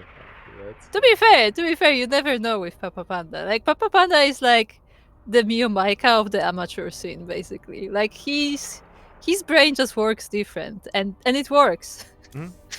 Yeah, it does work from time to time. And we'll see if it can work here in our next matchup as we are jumping into this. Ooh, the map of choice is going to be Jagannatha. Okay. Jagannatha. Once again, going for this older map. As we were talking before about it last time, Jagannatha seems to be a really popular choice in the OSC events. I mean, it's a solid map. It's a very solid map overall. Has a lot of fond memories for a lot of players as well. This was of course back in the era of Double Stargate Void Ray, but the meta has quickly shifted, and I'm really curious to see how these speed zones can influence a more Blink Stalker heavy composition instead. Yeah, I do think that this is going to lead to some pretty interesting games overall, if we can get there, because obviously MeomaikA has his own way of playing the game. Time for the 12 pool.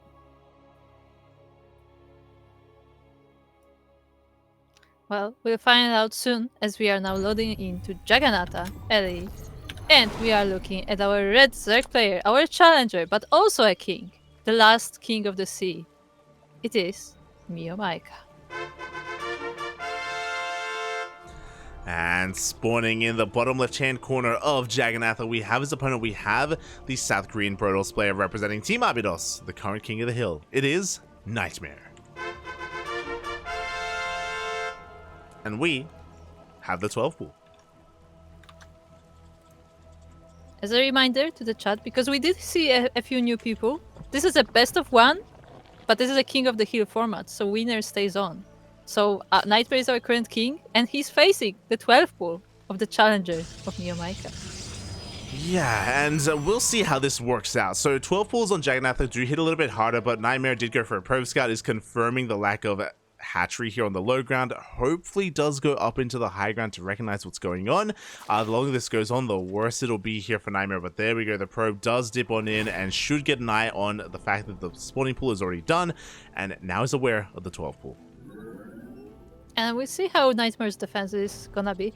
I assume he's fairly well versed in defending early pools because Korean region generally, like the Korean ladder, has the reputation of being particularly cheesy, but we'll see if he's able to hold the MeomaikA 12 pool. Yeah, as NightMare is going for a 2-gate response. He goes for the Cybercore as well, I believe, and even a second pylon, taking this very seriously. And this 12 pool is not going to be looking to do too much damage, especially because MeomaikA actually doesn't commit to the 12 pool. You can see here on the unit tab that MeomaikA, he only made 6 lings. This is the bare minimum to commit, which means that this isn't really designed to do too much damage. This is designed to force a reaction out of the Protoss. Yeah, and reaction he did. Like we have this proper wall, we have a Zealot, and you know, NightMare is making sure he's ready for this big, like, all-in kind of build, but no, there are drones coming. Yeah, MeomaikA, he's expanding, he's droning behind this. Now, this is all well and good, but there's going to be a window where MeomaikA is going to be in a lot of trouble. We have 2 Zealots, or we have a Zealot even. We have 2 Adepts on the way as well, and once they move out, well, MeomaikA, he's not going to have that much to defend. He's going to have 2 Queens, and he's going to have a handful of Lings as well, but they do have to be very well positioned here to make sure he doesn't lose too much. Oh yeah, he doesn't even have speed yet. Like, he doesn't have the gas for speed yet. So, if the Lings, even if he has the Lings, like, they won't have an easy time chasing these Adepts around. Yeah, but again, I'm sure MeomaikA, he's fully aware. I mean, he has the Overlord. He did see the Adepts coming across the map. He's getting ready for it. He has 2 Queens at the natural. His Lings are getting ready to chase here in the main base. The other interesting thing is that MeomaikA did actually go for a hatchery and then a really fast gas. So typically off of a 12 pool, you delay your gases a little bit longer, but this time, no, he prioritized them. So Link speed is already on the way, and he is still continuing to mine gas. Yeah, and he seems to be holding the Adepts very nicely, getting that Spore dodge on the drone. The Adepts are trying once again to shade into the main base, but there are Links and Queens to respond to them, so it doesn't look like NightMare will be able to get any damage. Yeah, he shaves off the majority of those Lings, at least, as he's going to be able to get every single one of them, and now he slips into the main base. He confirms that we have additional gas mining as well, and he's looking for some drone kills, and he will get, 2. Yeah, he does get two dronkies with this. Ooh, even 3 dronkies with that single Adept. That's pretty nice micro from NightMare. Yeah, and you know what? Another Adept has shown up as well, and some of these drones are weakened from earlier. They're going in towards that main base, and I'm really concerned here for Meo, especially if he goes into 2-base lair, and I think he will because he has a second gas on the way.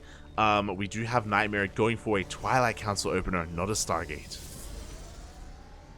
He's not gonna go Glaives, is he? I think he's going to go Glaives. Oh. If he does go Glaives, I think No, it's Blink. Oh, interesting. Okay, this is actually really unusual. So a Twilight Council opener into Blink is not really a thing. It is really odd to see here from NightMare. Fun fact, if he went for Glaives, I think he just wins the game. This is what I was saying. I think MeomaikA would just die to Glaives, but because he's going for Blink instead, he's going for a Stalker heavy army, and against a Ling heavy composition, I do think that Stalkers will have a harder time. Yeah, and MeomaikA is just massing Links. Like, the drone times are over. This is just Link country now. Yeah, so we are massing Lings. We have a Roach Warren on the way. So the second gas wasn't for a fast lair like I thought it would be. It is going to be for Roaches instead. Unfortunately, MeomaikA is heavily supply blocked. He did just lose an Overlord across the map, so he's going to have to work on those Overlords for the time being. But he's looking to be very aggressive with this. Yeah, and I mean, so is NightMare in a way. He's moving a few across the map, but I don't think he's looking for any committed attack. It looks like he just wants to, you know, play out a solid macro game.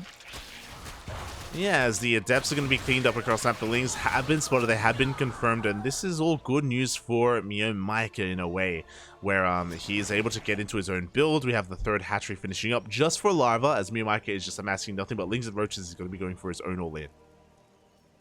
Yeah, and actually we have a run by almost getting into that 3rd base, but there are units prepared. The shield battery just finished, so Meo won't be able to deny this base, and NightMare is gonna be prepared for the attack. Ooh, even a scout.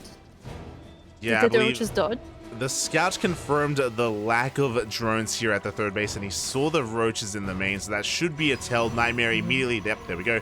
We have shield batteries on the way at the natural and the third base. We have immortals being produced from this robo, which typically would not be made unless he believed he needed them. And we have more gateways as well. NightMare knows that an all-in is coming. Yeah, and he will be making warpings, but the attack is already on the way. We'll see if he can make enough units in time. The Immortal is about to pop.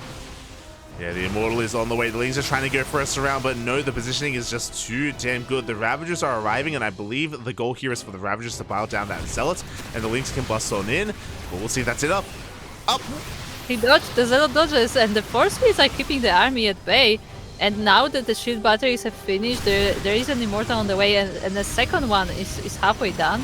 Yeah, we do. I think that we can hold this. We do bow down one of those shield batteries. We do have an overcharge behind this as well. The Immortal is coming out, and the army of NightMare is looking insane. MeomaikA having a really hard time getting any ground. Yeah, I'm not sure if the Immortal can actually make its way through the wall. Oh, no, it can. And it looks like now the army of NightMare will be collapsing on the Zerg. They are taking down quite a few units, but I think he has enough. Yeah, we're taking down a lot of these shield batteries, but the Immortals are getting rid of the Ravagers, and with the death of the Ravagers, it's the death of this push. GG gets called, and NightMare will take down the King of the Sea. GG. NightMare, once again, keeping his throne. He's not gonna give it away easily. He's here to stay. I mean, NightMare is one of the stronger players that OSC have available to them. And yeah, really strong showing there. MeomaikA had a really cheeky opener, going for the 12 pool and not committing to it, which was nice. But the follow-up was unfortunately scouted. You know, we had the initial Adept that was doing a lot of damage, and we had a really unfortunate supply block as well. But I guess the most important thing is the fact that NightMare was able to move out with his hallucination and confirm exactly what was happening, and his reaction was very strong as well. Yeah, like NightMare's reactions were pretty solid. Like, he was pretty safe in general. Like, and as you said, like, he could have just went for glaives and just tried to finish MeomaikA off, but instead he decided to go for a much more like safe build and just, you know, stay at his base, just get ready, make sure he scouts MeomaikA what he's doing, and just defeat him that way. Yeah. The words. Exactly, just confirmed that there was an all-in coming, and he was able to throw down, not just prepare with shield batteries and his units, but also his control as well was really impressive. You mentioned it yourself, but he was even able to like dodge bars with that one Zealot just to make sure the wall stayed up and running. He was able to blink his heart out as well. Really impressive stuff coming out from NightMare, and there's a reason why he's such an impressive player. There's a reason why he's one of the best out there. And he is the one to try to bring down. He is kind of the next Protoss Tyrant. You know, initially we had SKillous taking a lot of wins, and now it is NightMare. Actually, now that I check, it's been Protoss all night. It's been SKillous, NightPhoenix, and NightMare winning everything. Coincidence? Coincidence. Probably. True. I mean, we had QuanTa at the start of the day. We had QuanTa winning for Terran. So there was one Terran champion. There was one. So it's just the Zerg that's you know, underpowered Kappa. True. Also, hola, Nish, creo que no. You're welcome.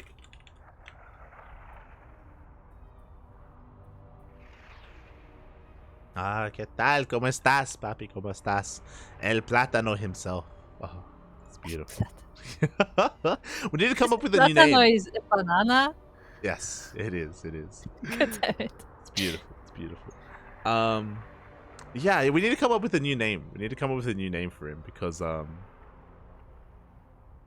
Nish recently got diamond. He broke out of platinum and got diamond. There you go. Yeah, good job. I saw. I don't know if what's better, the fact that Nish is now in diamond, or just the faces he made when he got there. There have been a few screenshots, and they are A+. There are a lot of faces, but you know what? Dessert faces. Dessert faces. Oh, it's beautiful. Beautiful.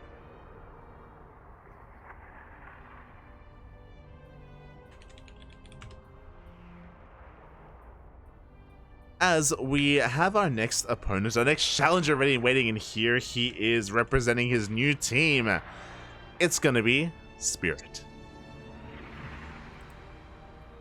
Yeah, the players are just selecting the map. As a reminder, the current king has the right to veto one map, and other than that, the challenger can play any of the others.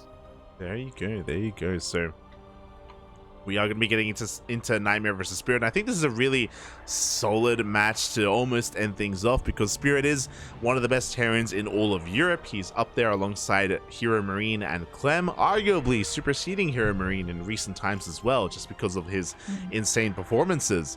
So you could even argue that the current king is coming in as the underdog. Yeah, definitely could be a possibility. Like, Spirit can be a crazy player on a good day. Like, that's the thing. Like, I wouldn't like confidently like put him above NightMare, but if he's feeling it, he can definitely take him down. Who lives in a pineapple under the sea? MeomaikA. That's beautiful. Why? Because he's the king of the sea. Okay. Have you not watched SpongeBob? Oh my god, you're an animal. It was not really a thing when I was a kid. Like, it came here only when I was already like too old for it. Nah, you're never too old. But anyway. Okay, if you say so. Anyway, we are now looking at our new challenger, at our blue Terran player, representing Psystrom and Poland. It is Spirit.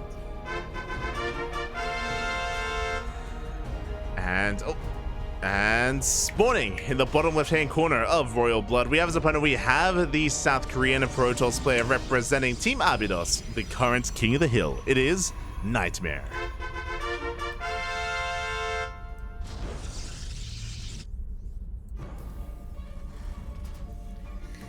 Yeah, and I'm expecting a proper solid macro game from these two. I don't think they are particularly cheesy, either of them. Yeah, I mean, Spirit, I would say that in most matchups. Here in TVP, he's willing to be more aggressive against Protoss players. He's willing to be a little bit more cheeky, but we'll see. We'll see what he does have in store for NightMare. Oh, he wants the SCV. He wants it. He wants it, but he won't get it, as that probe is already very low and has to escape. Yeah, NightMare has to get the hell out of there. Spirit's SCVs will be safe and sound as we are setting up for the Rax Expand. And the CC is already thrown down here on the low ground. NightMare trying to be a little bit annoying, but no, there is a backup SCV to fend him off. Actually, that's what you think, and like the moment the Adept comes in or something, they're gonna snipe that exact SCV because Spirit won't repair it. Awesome. Calling it now. It is possible. Across the map, it is going to be the Gate Cyber Expand setup here from NightMare. So again, very economic overall from both players. Again, the Rack Expand in this matchup has been getting quite popular recently amongst the best Terrans out there. Definitely have been seeing a fair bit, and we have a factory afterwards, so no crazy free racks or anything coming after as well. Thank God, I'm sick and tired of 3 racks. I don't know if you were watching the Rice Cup, but we had nothing but 3 racks. We literally had like 10 games of 3 racks in a row in the Rice Cup. I wasn't able to watch it, but I did hear you complaining about the 3 racks. So. I mean, they kept dying. The Terrans kept dying. Okay, what's crazy is that it's not like it was the same guy 3 racksing. No, it was like 5 unique Terrans. One of them was a random player. What can I do? It's just the Federation just made these norms that this is the standard build. Yeah, apparently it's the standard build in Diamond. Apparently, it's. But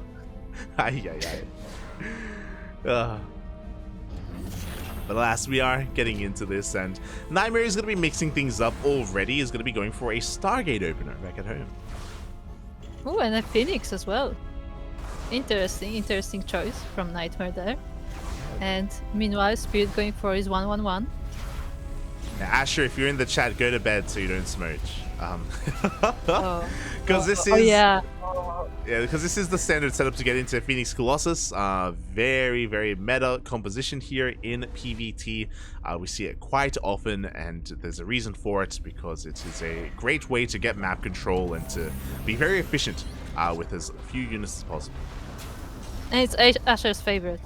Oh, he loves it. Yeah. Yeah, he loves it. Can't stop talking about it. He doesn't just like it, puppy. He loves it. Oh boy. As the Phoenix production is continuing here, so again with this we're looking to gain map control, shut down any kind of drop play as well. The initial adepts are looking to threaten and try to get a scout off here. I love that we're staggering I love that we're staggering the shades, and here we go. One adept does make it into the main base. We get a full scout of the production. Yeah, very nice from NightMare. He keeps an eye on what Spirit is up to. He doesn't quite see that the Liberator is coming, but I guess he can assume that may be the choice. And he is building up that Phoenix count. Yeah, I mean, because of all these add-ons and because he saw buildings being produced, he knows that it's not going to be a mine drop. He knows that it's not going to be a Raven opener. He knows that there aren't going to be any Banshees either. So he can feel pretty safe about himself expanding and taking this third base. And from here, we can transition. And ooh, we do have a Twilight Council on the way. So I guess it's not Colossus after all. I guess it's just Phoenix. Yeah, for now at least. So it looks like this is going to be Phoenix charged lots. It wouldn't make too much sense to get into Blink because the Phoenixes serve the same role as Blink Stalkers, where they kind of shut down and CC any kind of key units and shut down any kind of drop play. So yeah. In before Glaives. Phoenix Glaives. Yo. Imagine. This isn't Prince we're talking about, alright? It's just, but yeah, the Adepts are going to be going across the map. They're going to be finding some damage as well. The Cyclone is going to be going down. Oh! Yeah, nice snipe on the Cyclone, and this one is actually, they're struggling to kill off this one as there are still Marines underneath, but it looks like they should finish it off.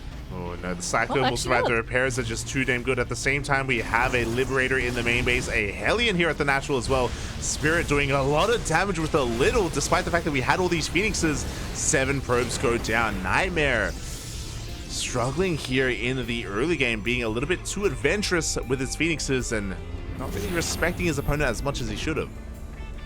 Yeah, he also had to recall these Phoenixes, so they couldn't stick around and they had to be forced to defend the base. And yeah, those were some big losses for NightMare so early on. Yeah, exactly. So far, a good start for Spirit. Behind this, of course, there is that charge that we were talking about. So charge Phoenix can work very well here in the mid game. And we also lost a lot of those Phoenixes trying to kill that Cyclone that lived, by the way. So yeah, Spirit looking quite powerful as he gets into his third. Yeah, now that Spirit has seen these Phoenixes, there are also turrets in each base, so they won't have such an easy time just going around. And it looks like, oh no, Spirit is just securing his third base, and he will have to defend from this Herald run by. Oh, but these Deepers get thrown down just in time. The Sim City is looking beautiful here, and the Zealots are going to have a hard time busting on in. The choke point is real. Yeah, but all the Marines are getting picked up, and the Zealots just run straight into the SCVs. Yeah, exactly. The friendly fire! Ooh. Mine shots go off from the high ground. They do take down the Marines. SCVs are going to be falling left and right as NightMare tries to break into the natural. Yeah, he's trying, but the whole ramp is filled with units. They are Widowmines now as well, but at the same time, the Zealots are chewing through the mineral line. Yeah, Widowmines, they connect with the Phoenixes, and NightMare is forced back. Spirit will defend, but as you were saying, he did lose a lot of workers. No mining whatsoever here at the third base. 1-1, just finished off with Spirit after the fight ended. Yeah, this is not the end. There are still more Zealots coming, more Zealots rally to this point. There's only one Phoenix remaining, so not much support from air anymore, but that's still a lot of charge lots.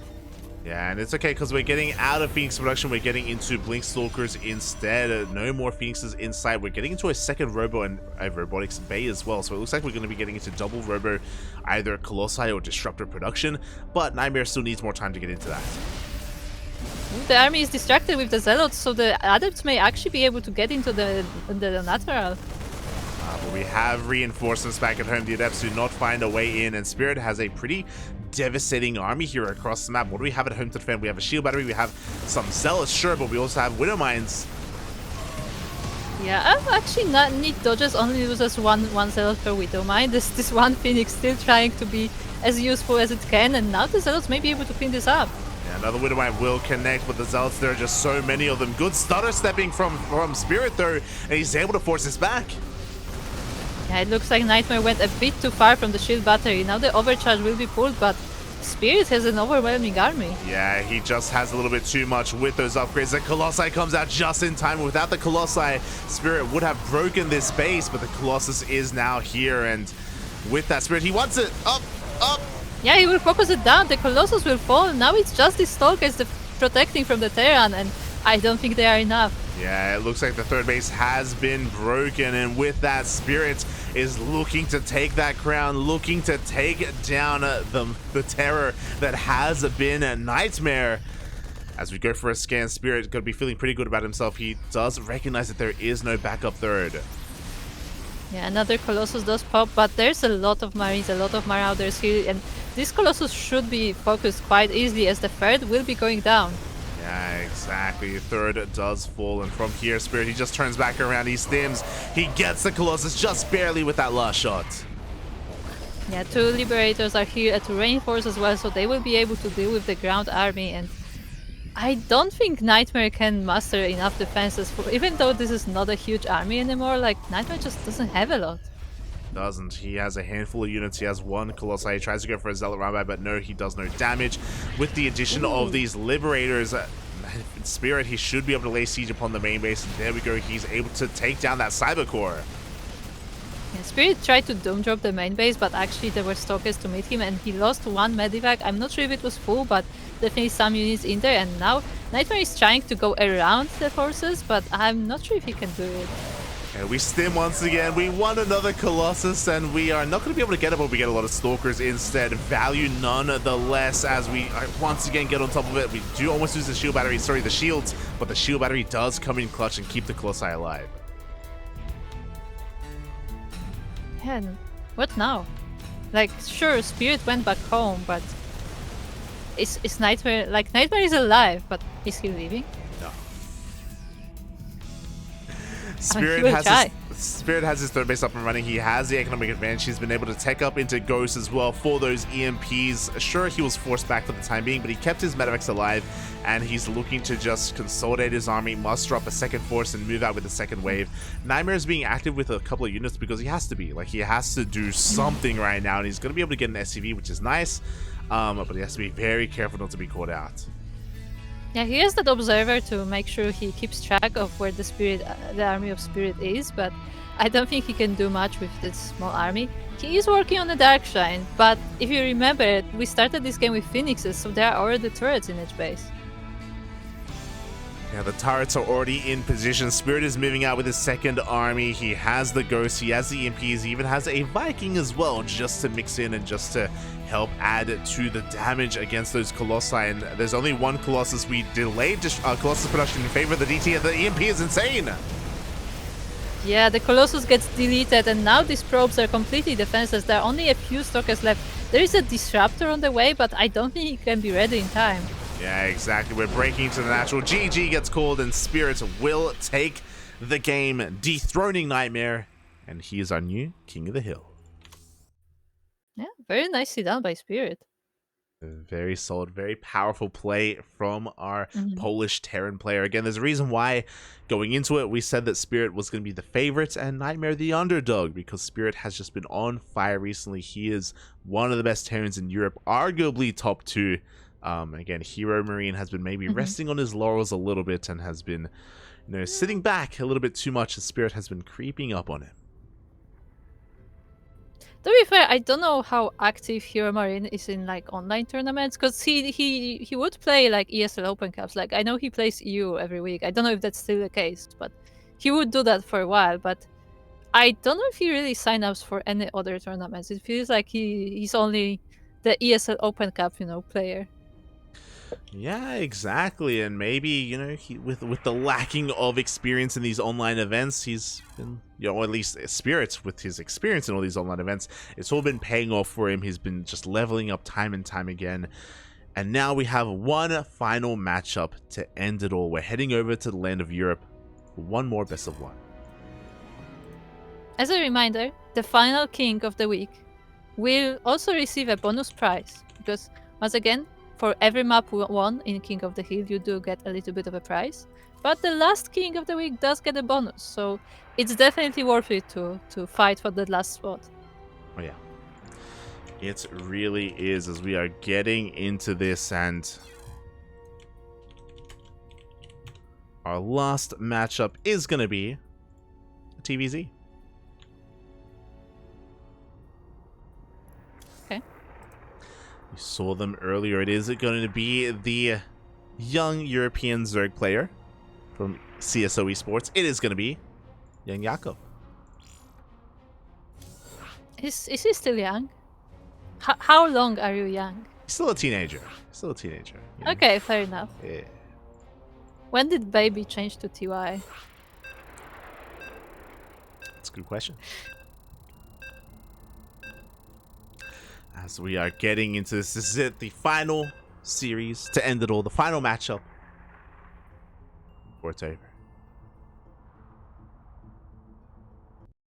And we will be finishing today on Royal Blood. As we are about to load in. We didn't get to see Death Aura today. We didn't. It's a shame. But we are now on Royal Blood, and we are looking at our cranked King of the Hill. It is the Red Terran, representing Poland, and Psystorm. It is Spirit.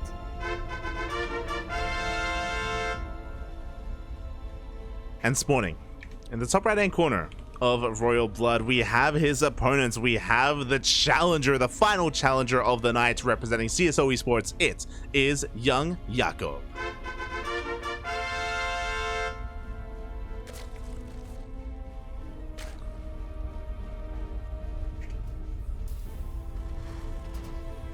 Here we go, and yeah, we're getting into a nice TVZ, and oh my god, YoungYakov is going for a gas first. Interesting. He almost made an Evo first as well.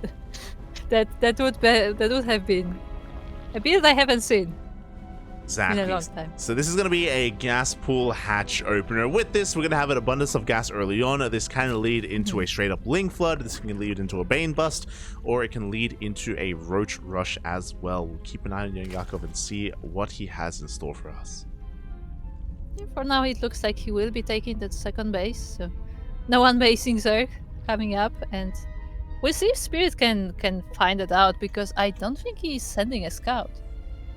Yeah, so YoungYakov is kind of banking on the greed of Spirit, but Spirit, I imagine, is going to be going for an SCV scout after the Rax. We'll see, as we do have that Reaper on the way, and yep, there we go. There's going to be that Rax scout from Spirit, so he should be getting eyes on this, and we'll see how he reacts. So initially, he's going to confirm the pool first when he sees this hatchery, and that may force his Reaper to stay back at home, which may lead the rest of this unscattered, because YoungYakov has not pulled out a gas.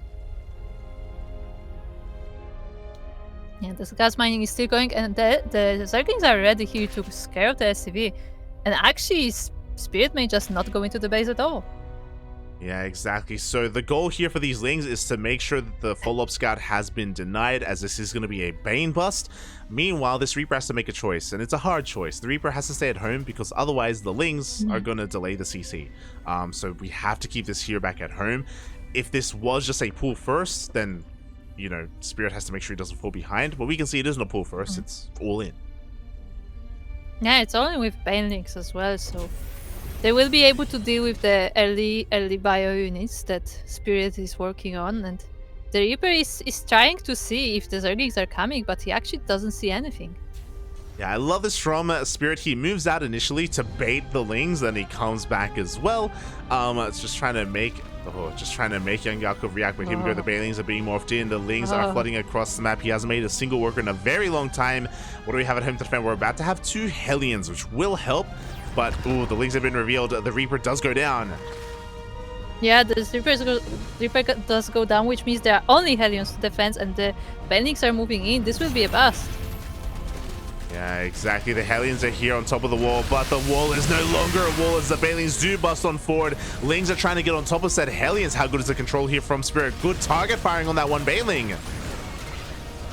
Yeah, but the Zerglings are now getting into the mineral line, and they do manage to catch one of the Hellions. The other one stays alive though, and one other pops out. Yeah, we have 2 Banelings rolling on forward, but once again, really good target firing on a said Baneling. The other is looking to connect with the SCVs, and up! It will, but it doesn't kill them, but the Zerglings will, and they are still in the main base of Spirit, still getting more damage, but not actually as much as I expected him to get. This is not enough damage. YoungYakov needed to kill with this, and he has not. We still have more Lings on the way, but the wall is now a wall, and as YoungYakov is going to have to try to bust it again. Yeah, but he doesn't have Banelings anymore, and he's not waiting for more, he's just trying to get in straight with Lings, but Spirit is just managing his wall, making a secondary one just to be safe, and Hellions should be able to defend this. Yeah, we do have more Banelings on the way, and they should be able to bust down that secondary wall, but we have another one behind this within the engineering bay with a second depot as well. There's only 1 Hellion and 1 Marauder to defend as... Oh! We do kind of bust on through. Yeah, he breaks through, but there is another wall behind it, so it doesn't look like he will be able to get in.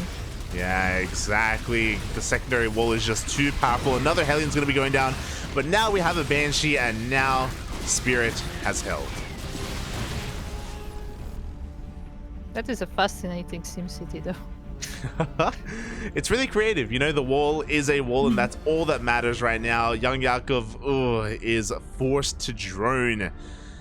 And he is containing Spirit to 1 base, sure, but he's got a lot of catching up to do.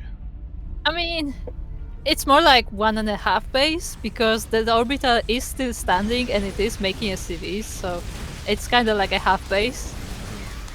And we see the Lings showing up once again, forcing a cancel on that reactor, but GG gets called, and Spirit will defend against the Bane Bus, and he will remain our King of the Hill for OSC King of the Hill Weekly number 135.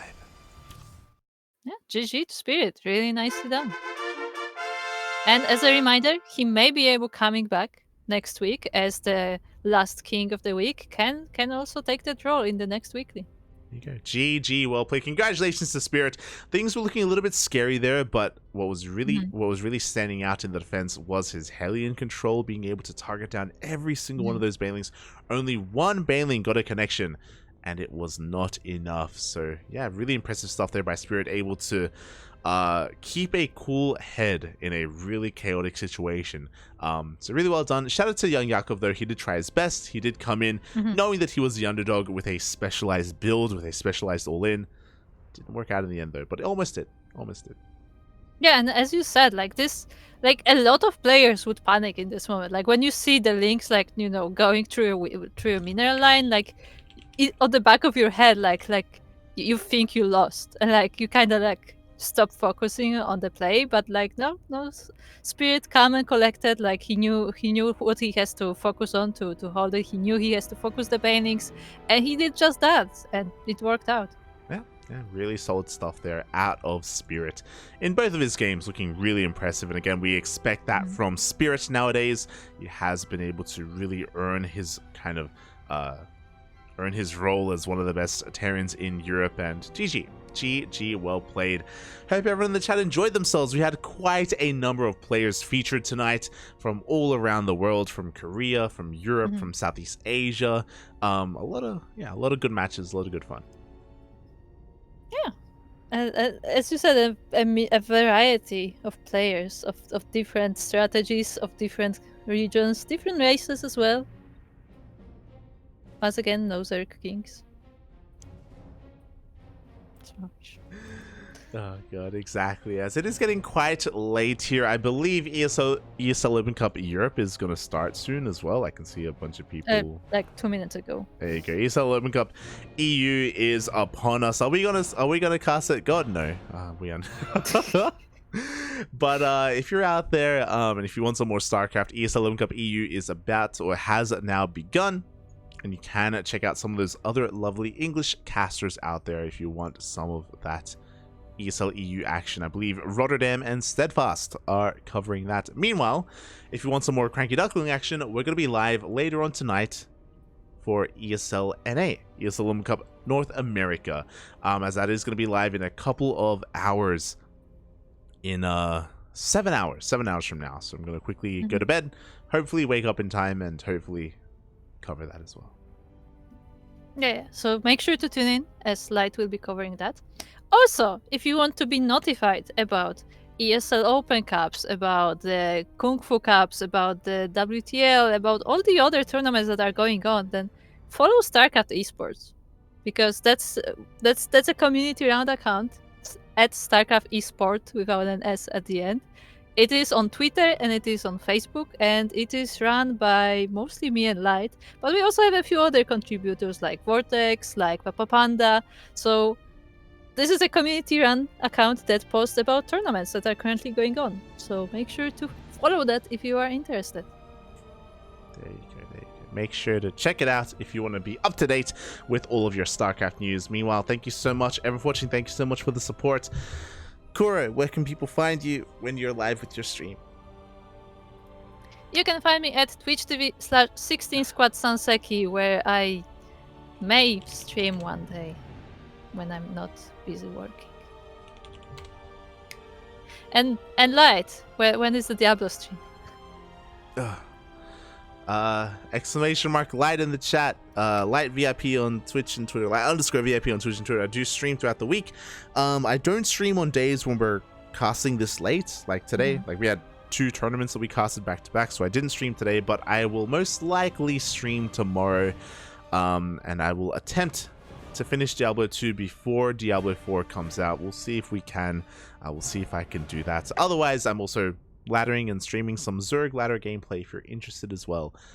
So yeah, if you want to tune into some of that, you can follow me there. Otherwise, thank you so much, everyone, for watching. Thank you so much for the support. We appreciate it. We got a lot of new subscribers today. We got some donations as well. Thank you. Thank you so much. Always, as always. Yeah, great to see. So if you want to support us, then make sure to follow us on social media. Make sure to join our Discord, because, I mean, really, the most important part is that you watch our content. Yeah. But if you want to do some more, then check out the Patreon. There you go. So with that, thank you so much, everyone, for tuning in. Thank you so much for watching. We're going to get to bed. I'll see you in 7 hours for ESL Open Cup NA. Enjoy your day. Enjoy your night. See you then. Bye. Bye.